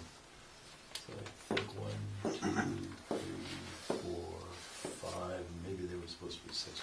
I had it drawn in on a plan, but anyway. Again, because of the open understory and the lack of any clear, real change in the plant community, I think we're going to need to have that restricted area be adequately delineated by posts with signs, so that the new property owners know where that restricted area is and don't undertake any weekend clearing projects that they shouldn't. Well, you got to clear all 3 lots at the same time. Might be a good idea to have those posts up before that happens. Yeah, or we can at least. I usually have the requirement in there that it be field determined where to position them. So I can certainly do that at the same time we're talking about where the erosion control and stuff needs to go in. And again, we have a smaller area of impact in the shortcut that came from the adjacent lot.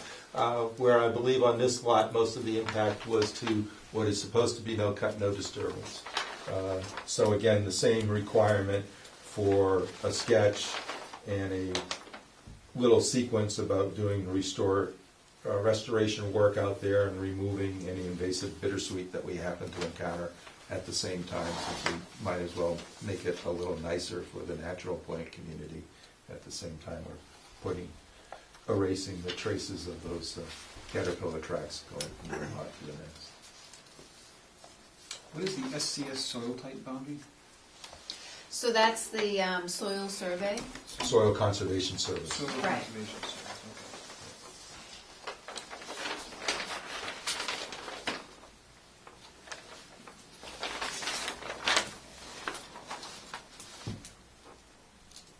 I don't know if there's anyone here. Anybody have any other comments, suggestions, questions? The audience?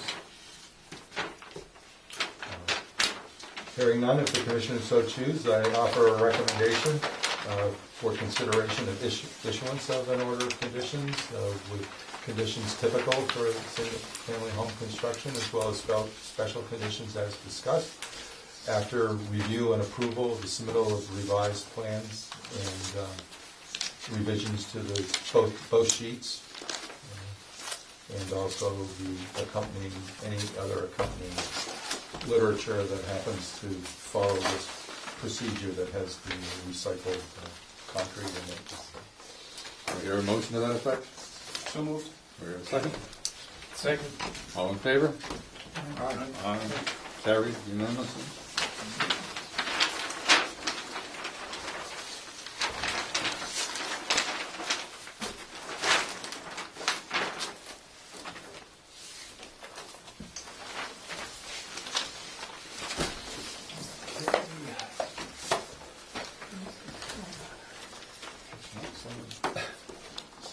Catching up slowly. That brings us to the stormwater management. That's for your Oh, signature. right. Doesn't quite bring us to Not quite yet. Those important signatures.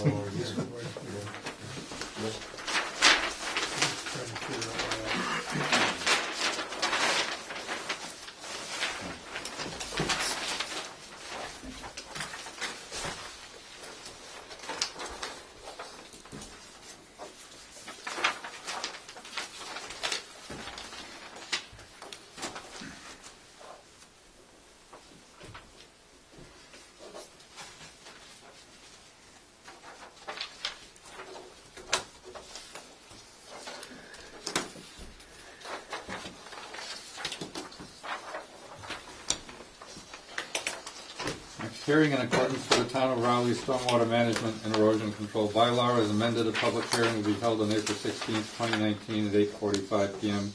at the Town Hall Annex located at 39 Central Street to consider a stormwater management permit application filed by Robert Nixon Bitterroot LLC for proposed construction of a single-family dwelling, garage, porch, deck, driveway, subsurface sewage disposal system, retaining wall, associated grading, and utilities. Total site disturbance is approximately 20,220 square feet at 604 Wethersfield Street.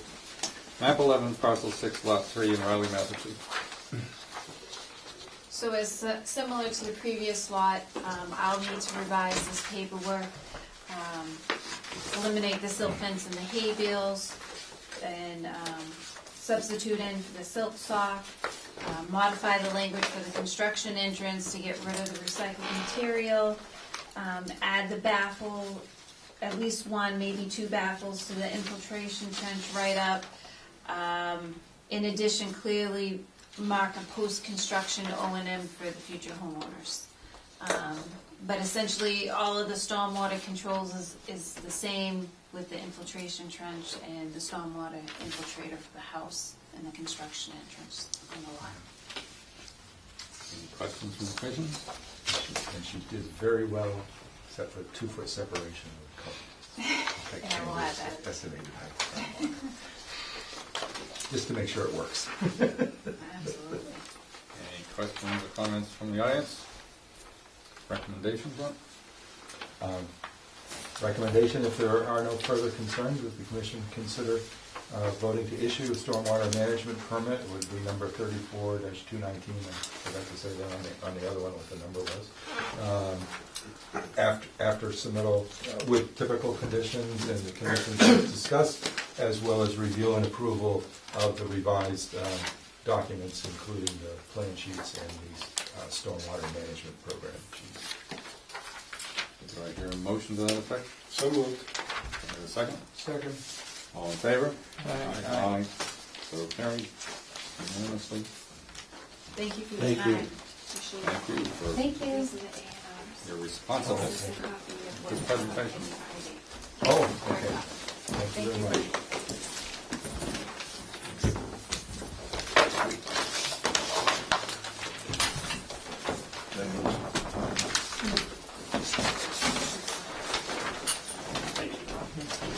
Adjusting on the fly.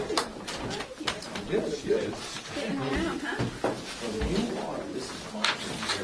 You're Oh, is long it? way. Oh, jeez. I don't think it's stuff on the page, though. Busy, huh?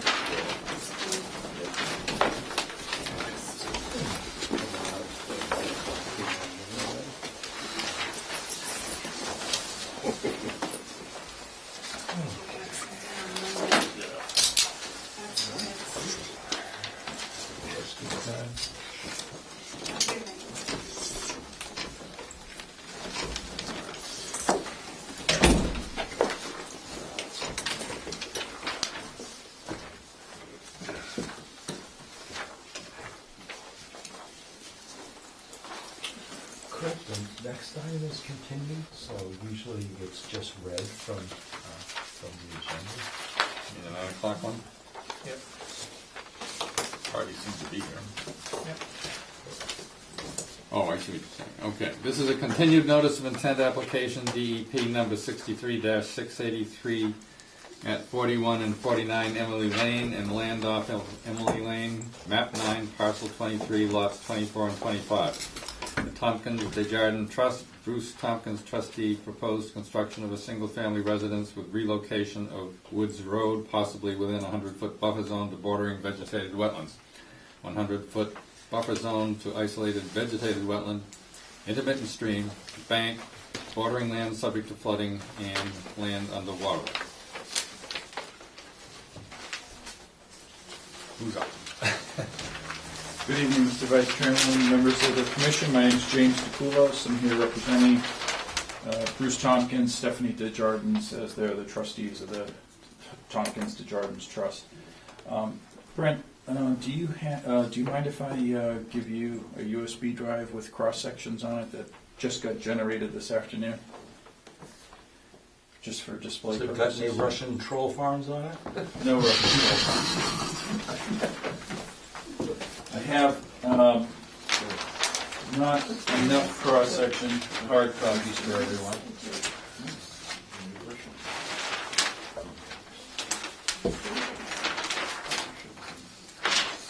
One of the issues that's come up by Massachusetts Department of Environmental Protection, DEP, the Northeast Region, Gary Bogue.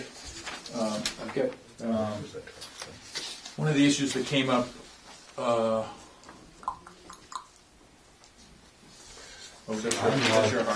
logged into the network. Okay. Do you have access to the USB drive? Oh, yeah, well, yeah, but I just Okay. technically have to get out of this, I think. Okay. So one of the issues that came up was bordering land subject to flooding, BLSF, that Gary Bogue addressed in his comments as part of this application. By the way, with me this evening is Bill Manuel. Is Bill here? Bill here. Yeah. So Bill is here to address some of the wetlands replication issues that are going to take place as part of the abandonment of the existing stream crossing and the construction of a new log stringer bridge as shown on the plan. If you look at sheet C2, you're going to see a proposed detail of what this log stringer bridge looks like. What we've found is the contractor that I'm working with, his name is Paul Wright out of Essex. Paul actually is demolishing an existing structure in Gloucester, and he's got some beautiful oak beams that we're going to use to set for the log stringer bridge. Should be bottom center of sheet C2. So this project can be looked at in two phases.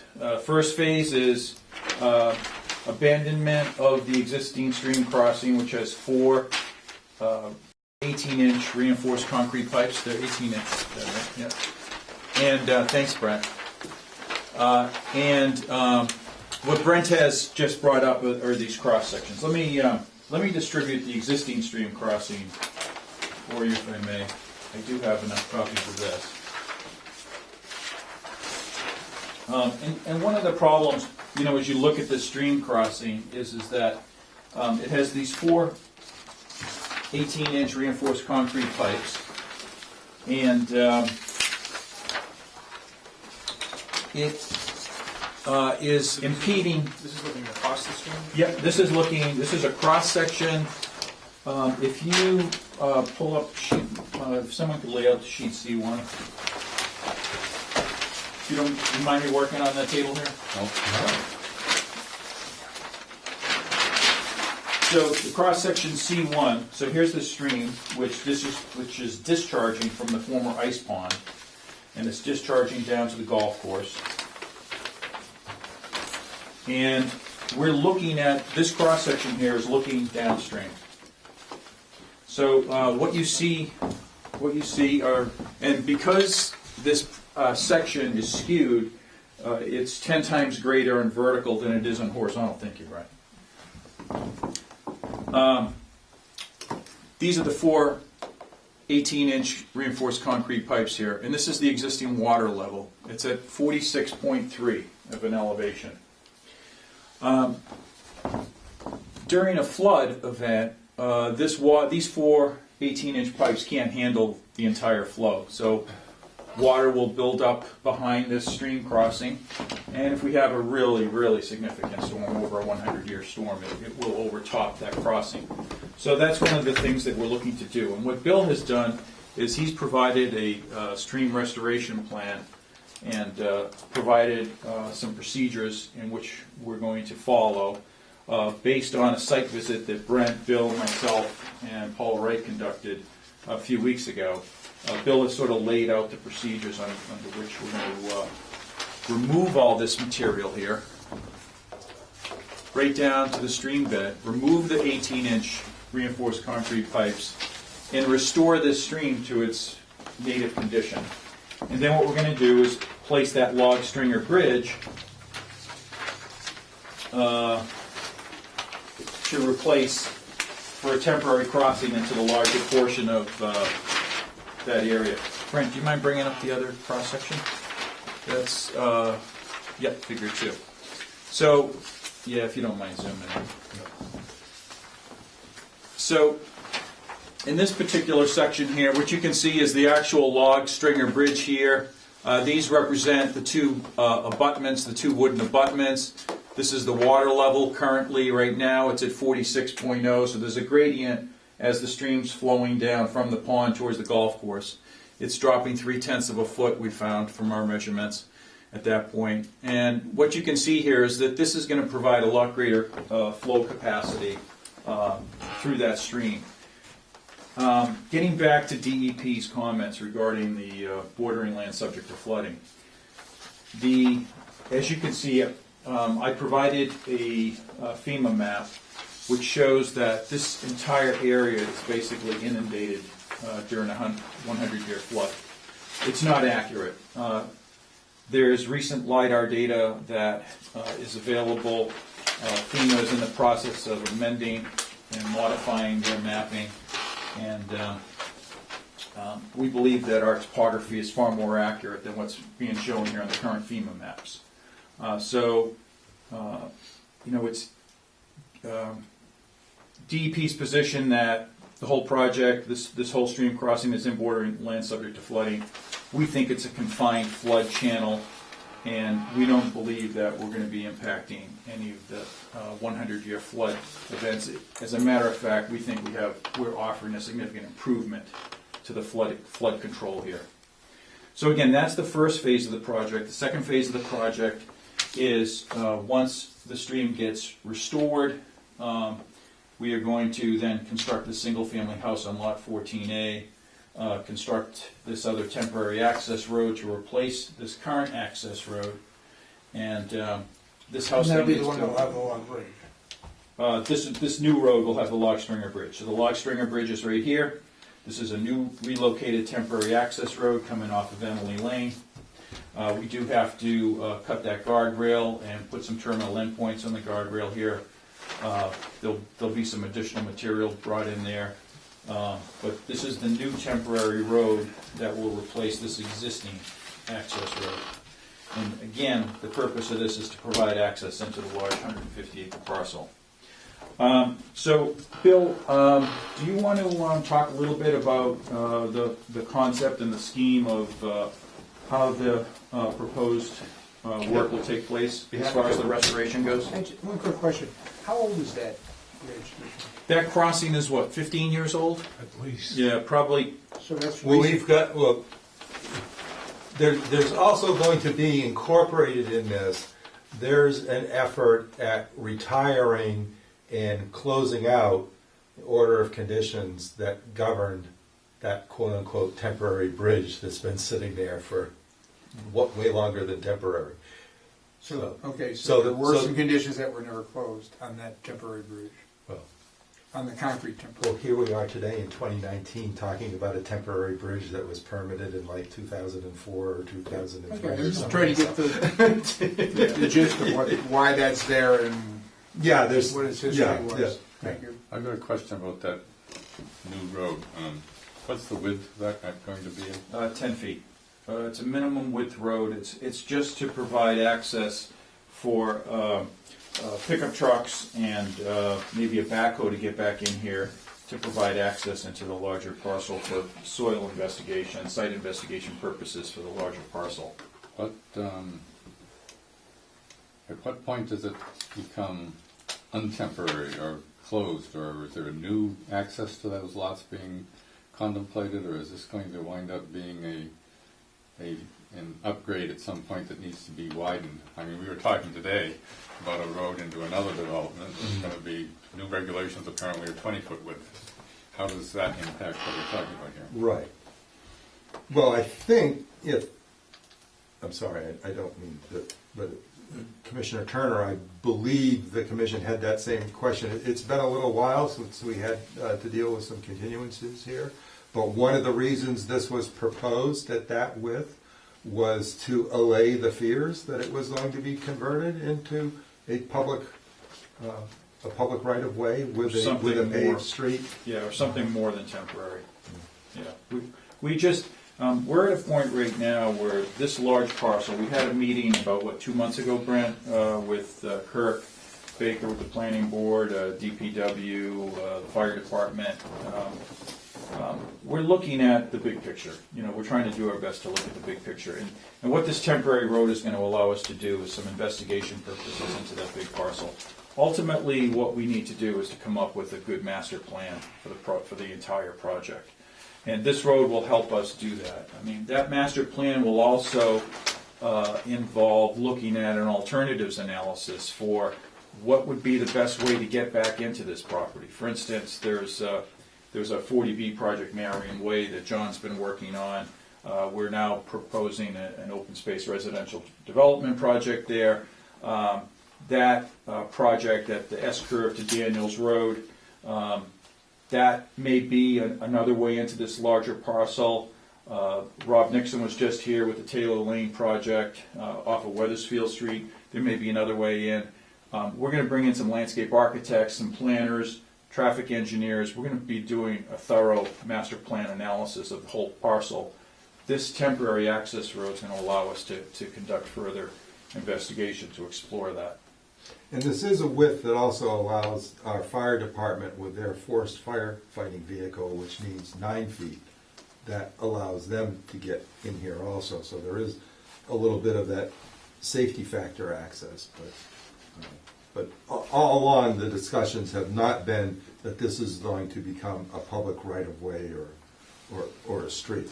I mean, that, of course, they could do other things, but for this particular proposal that's before the commission, there's not a sufficient width and not the creation of an easement or anything that seems to bear in mind that it would meet the requirements for an easement for a public roadway under the current Rowley Planning Board's rules and requirements and the fire department's rules and requirements pavement width. Thank you. Yeah, I think from a public safety perspective, particularly for fire safety, I think it makes sense to make sure that the fire department has access to this back parcel here. Can I ask one more question on that old bridge? Is it fair to say that that's, in severe rainfall situations, spring runoff, that bridge is acting as a dam? No.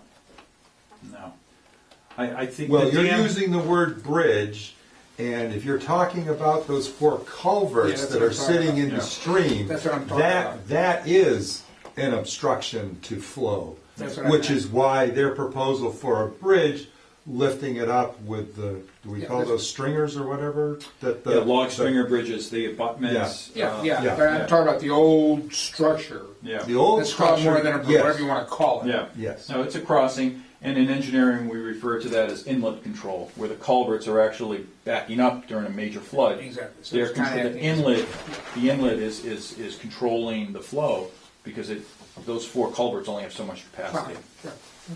Yeah. Okay. That's the general premise here. I mean, ultimately, we're looking at, big picture stuff, and this temporary road is going to allow us to conduct that site investigation work. If the commission feels more comfortable, maybe us coming back in 5 years, I think, maybe a 5-year review of the road, rather than letting this linger like it has for 15 or 20 years. I mean, I don't see a problem with us coming back in 5 years and, saying, here's our status report. I mean, we do that in hazardous waste projects. DEP has us do 5-year reviews of temporary solutions. So I don't think a 5-year review is unreasonable,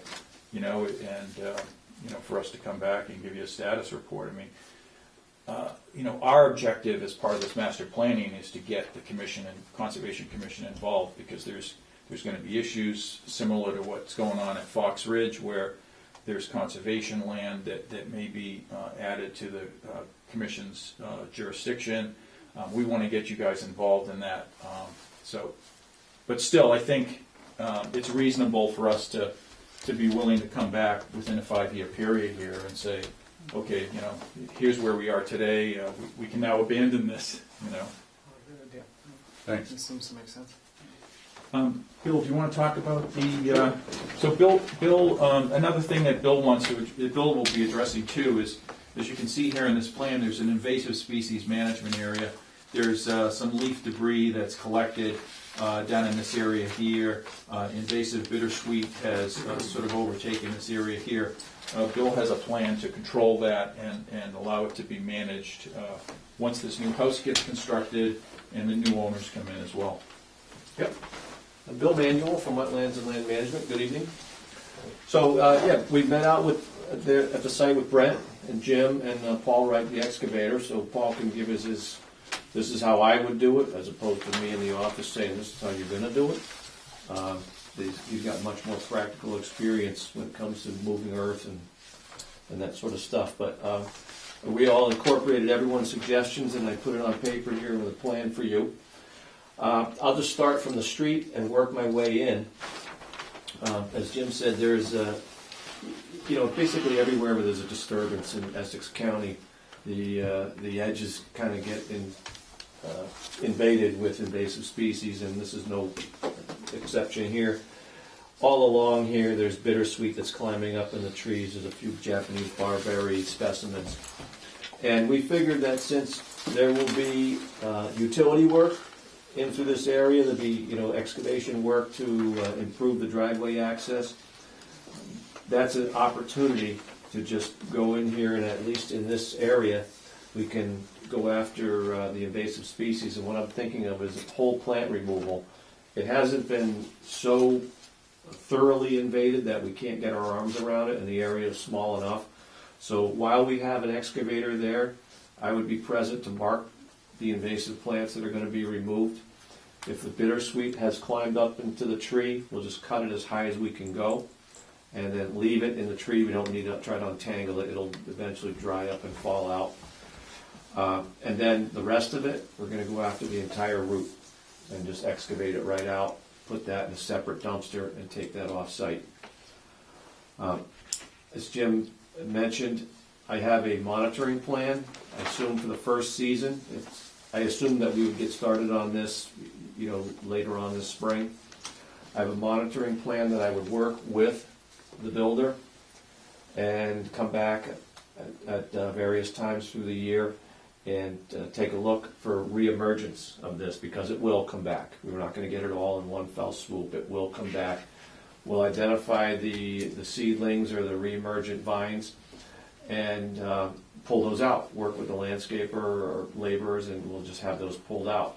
At that point, they'll be small enough that you can do hand pulling. And then my intention after that, the house is going to get sold.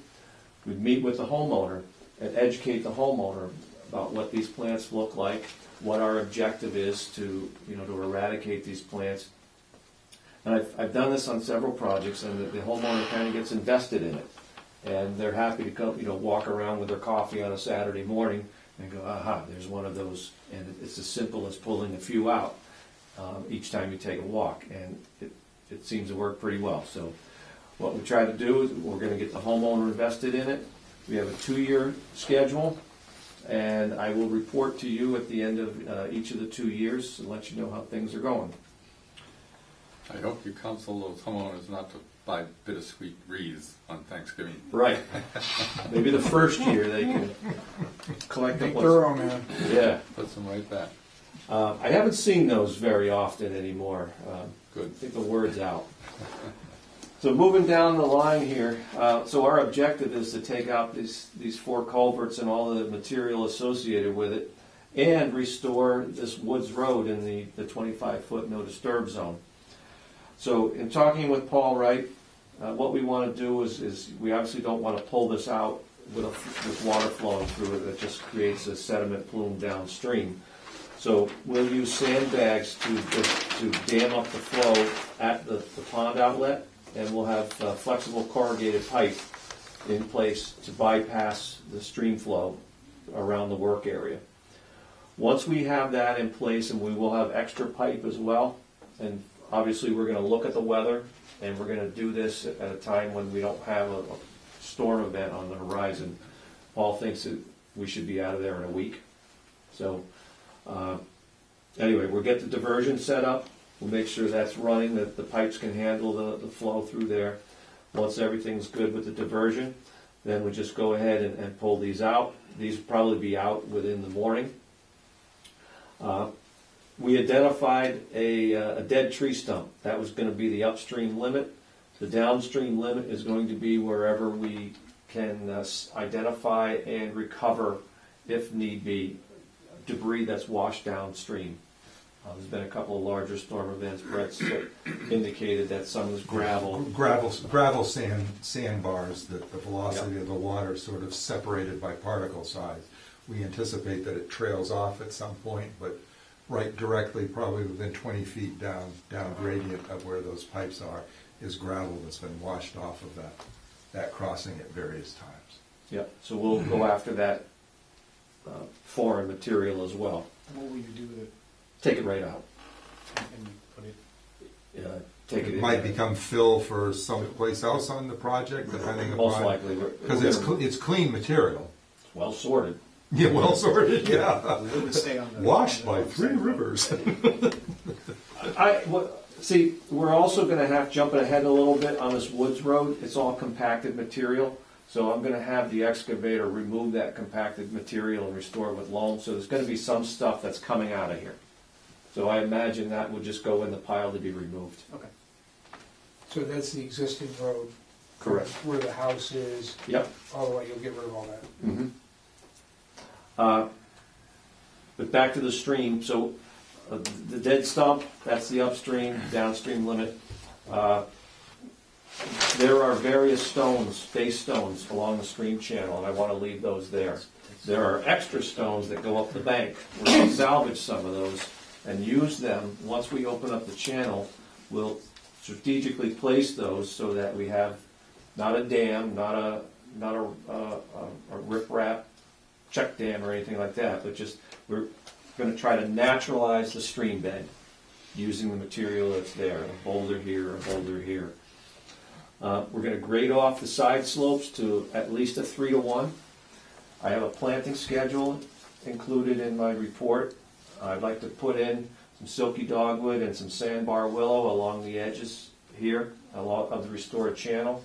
And I also want to put some erosion fabric down, actually loam seeded erosion fabric, and that would stabilize that bank. And stapled fabric as well. Staple it with the landscape staples. We need to blend that in. There's some BVW on the downstream end. We need to blend all of that in. Where there is wetlands, I'm going to seed it with a wet mix. And where there's uplands, we're going to seed it with an erosion control mix. So that'll be my call in the field. As far as the roadway, we're going to put a couple of pines in there to close off the roadway. And plus, my favorite in these sort of disturbed areas is sweet fern. So planted some sweet fern there. That's a good fast grower, and it will do well in sort of compacted soil. And it likes sunny spots that are tend towards being dry a little bit once you get up Yeah. out of the floodplain of the So again, my goal is to, in a couple of years, you won't know the road was there. We're just going to let it all fill in. So that's our plan. And again, we're going to monitor that for a couple of seasons, reports to the commission office, and I think it'll look nice. Thank you. Questions from the commission? Questions from the audience? Recommendation? Yeah, so I didn't get 100% through reviewing this, so maybe we'll have to have a little negotiation here and see if the commission is comfortable. I did start a review of the plans, and obviously we've been out on the site and we've had some discussions about what was going on here. And I hate to pick on them, but the plans suffer from the same thing that I basically say about everybody's plan. There's not complete names of our regulated wetland resource areas on here. We've got isolated wetland. Well, it's not an isolated wetland, it's an isolated vegetated wetland, is what's on the property.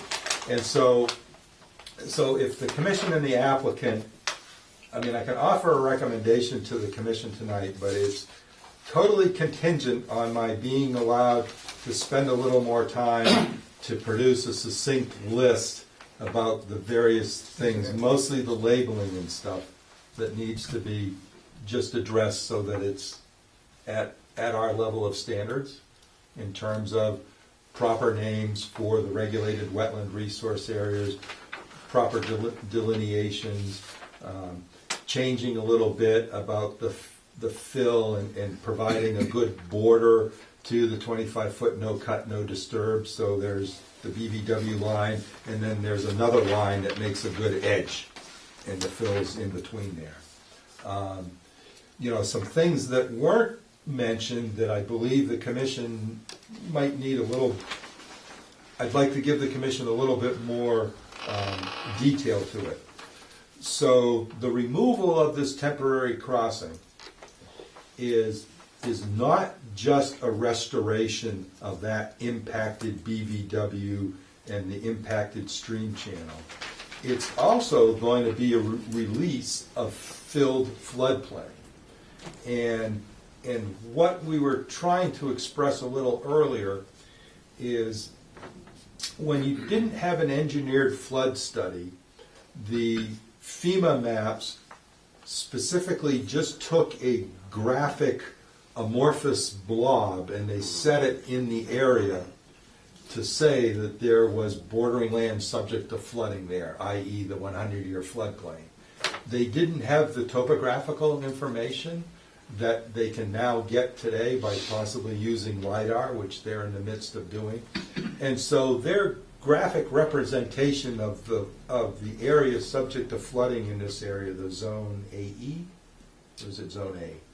I think it's zone.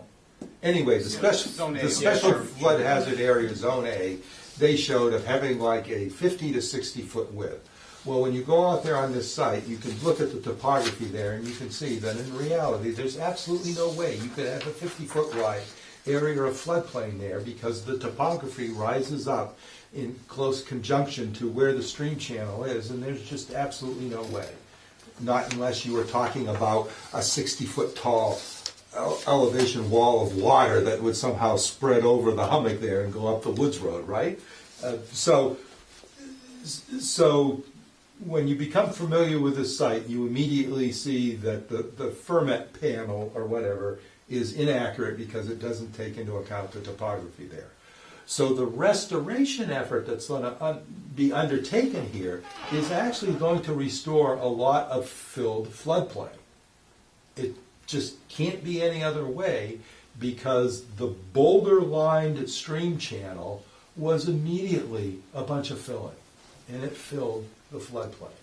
And the earlier permitting didn't seem to be cognizant of that. And I don't know whether things changed. I really don't know, because I wasn't aware when I first came to work here that there had been any significant change in this particular area about inland areas subject to flooding. I wasn't aware that there was any type of changing to the firm panels. So that being said, the fact that we were alerted to that there was Zone A here, this project is by its very nature going to actually result in a lot of release or restoration of what had been filled compensatory flood storage area. Flood storage was taken away by this temporary crossing, and it's going to be released and restored through this effort. So what I'm trying to say is that the timber bridge crossing may in fact result in a little bit of the abutment entranceways. They may possibly impact bordering land subject to flooding a little bit, but it's nowhere near going to be anything that we would have to ask them for compensatory flood storage, because what's going to be released when this crossing is removed and that area restored is going to be way over what is impacted, if there is any impact at all on the timber bridge crossing. So I just wanted to highlight that. Now, the other thing that wasn't specifically mentioned, but it is detailed on this plan, is the fact that we do, where this crossing goes and impacts a little BVW, it also impacts and removes some of what would normally be our 20-foot no-cut, no-disturbance area. So there's a proposal to provide more no-cut, no-disturbance over here because of the way the configuration arcs on the BVW line over there. So there's going to be a variable width no-cut, no-disturbance area that actually is providing some of the lost no-cut, no-disturbance area for where this new crossing is put into place. I recall from the previous meeting that was also tied to the section at the front of the parcel, right? Right, yeah. It's also tied to the fact that this new woods access road has to go very close to the isolated vegetated wetland. Okay, but that's all part of the same. But I just wanted to say, there's, like floodplain storage and providing compensatory storage area, there's some impact to no-cut, no-disturbance zone, not only just by the crossing, but yes, by the close configuration of that woods road, and it's being compensated for. So the commission usually likes to know those things in terms of regulated areas that we would normally put the restriction on, that there is compensation provided in this same project right in close proximity to that. So other than that, I noticed that there might possibly be my desire, a couple of the monitoring requirements. We usually do a spring and fall on that, and I think Bill may have only had a fall type check-in period. So there's a few little things that I might tweak in my recommendation to the commission.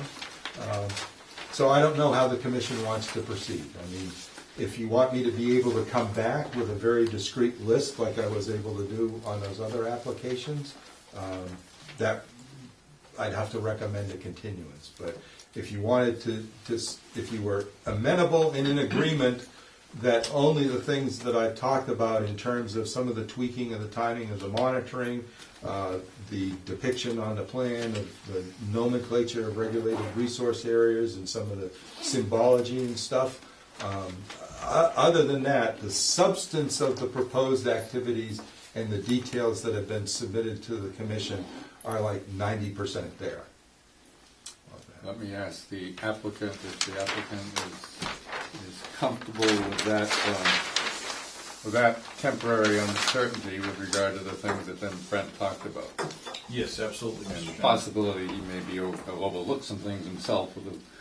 So, under those circumstances, I'd be comfortable closing out the hearing tonight, assuming the rest of the commission is comfortable doing that, and I can't speak for them. Does anyone have any concerns or questions about that? Well, we wouldn't actually be closing it. We'd be saying there'd be a contingency based on review and approval that, Right. with the suggested modifications and some tweaking. And when does that have to be completed by? On their part?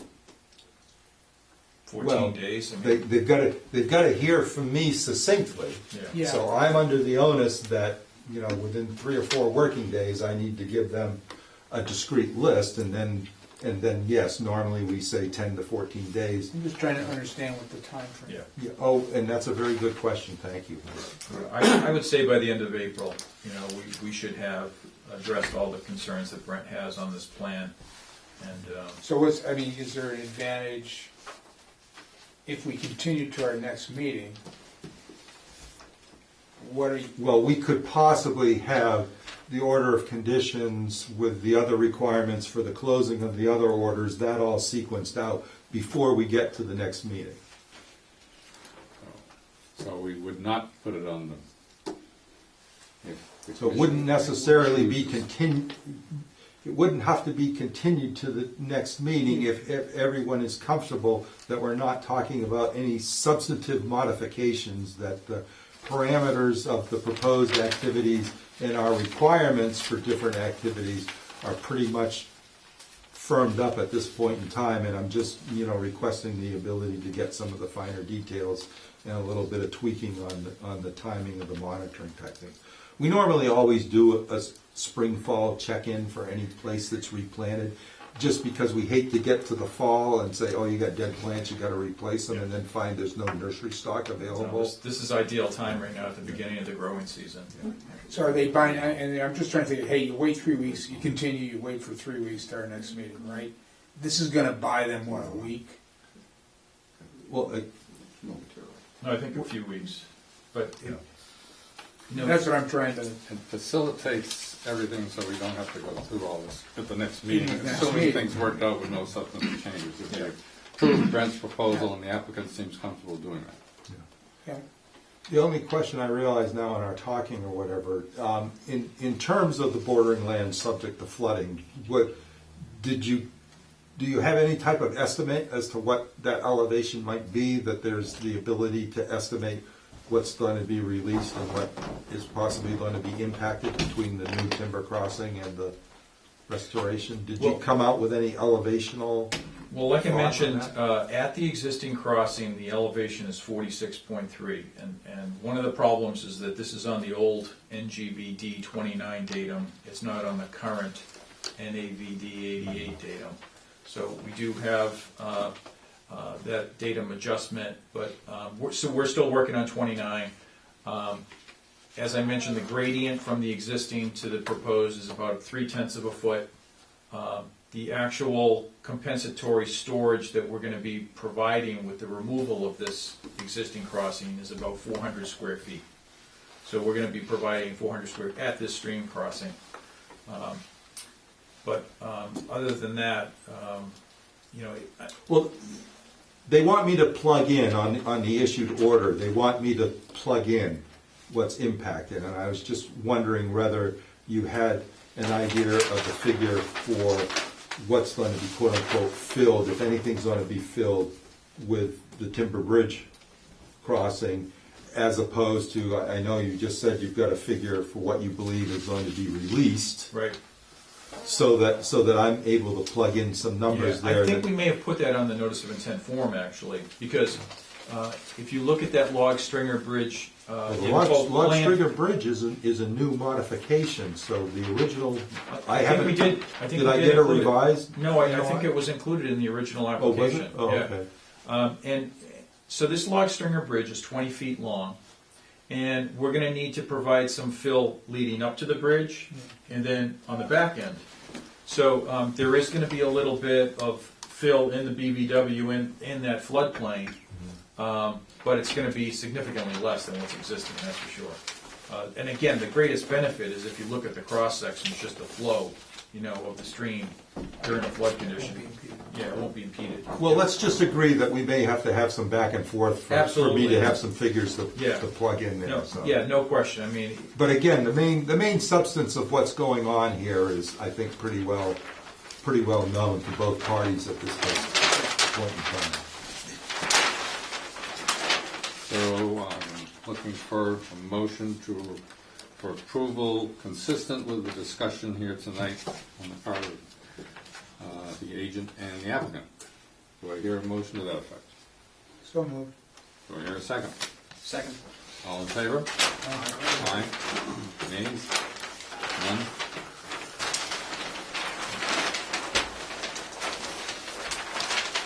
thank you very much. Thank you, John.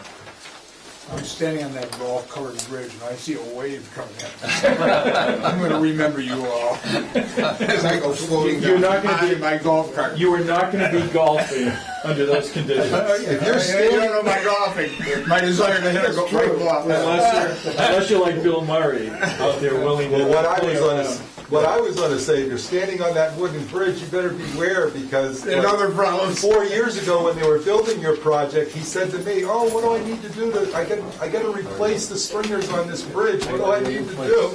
And that was like 6 years ago now, I think.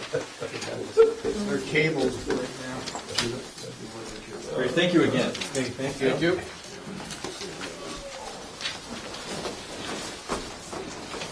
Oh, Brett, do you have that new? Yes, clean yes, thank you. But let me get them.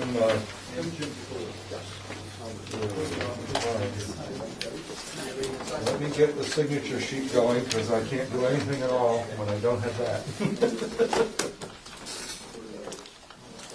Yes, a nice white envelope. Perfect. Thank you. We'll get this recorded. We're going to go over that.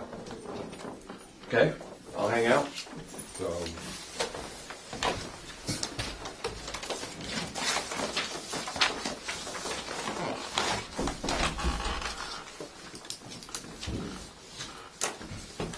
And this is just to apprise the commission of what's going on in regards to this.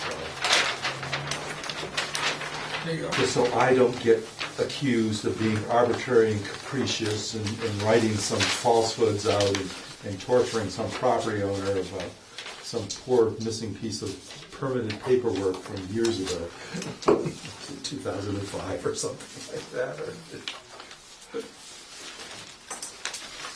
A little bit of age on it, I think.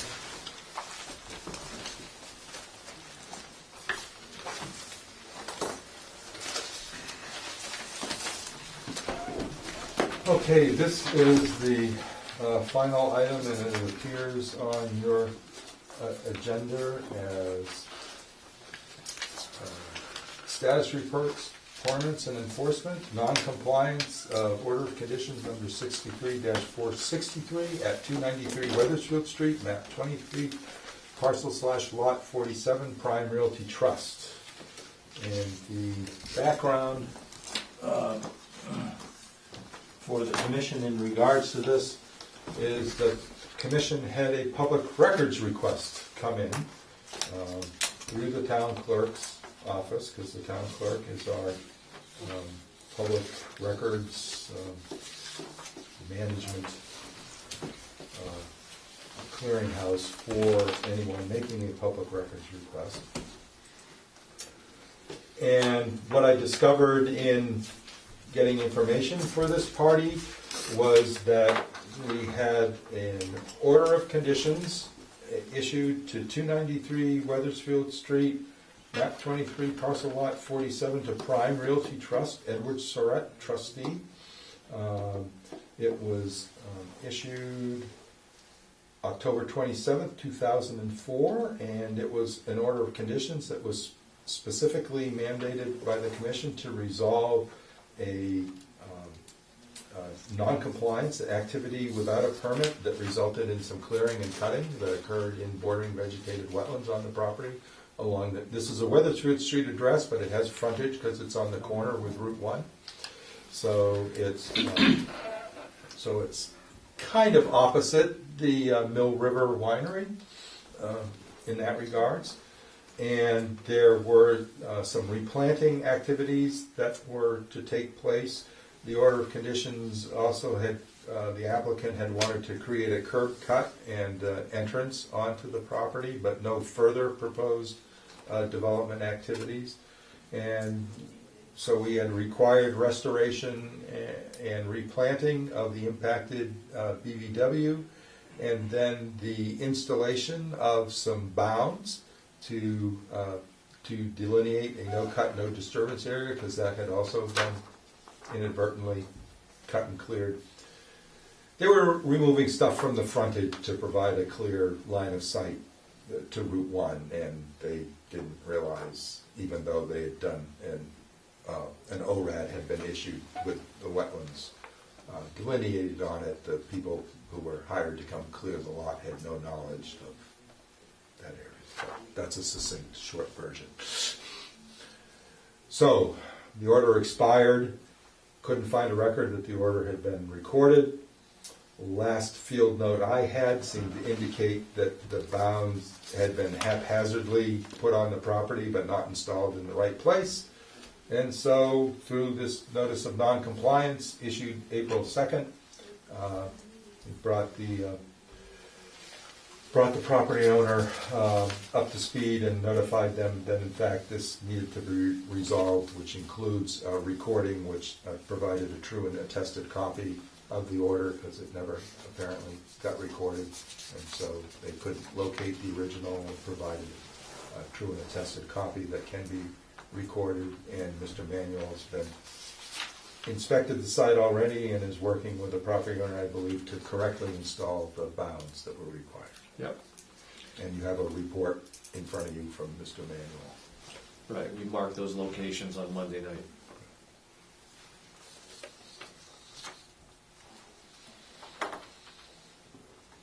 So in short, in short, yeah, we want to make sure that the commission, this is our normal policy and procedure, that you're comfortable with my issuance of the notice of non-compliance, and that the property owner and their representative are making adequate and appropriate steps to resolve this, and hopefully allow the submittal of a certificate of compliance in the very near future, so that we can then appropriately close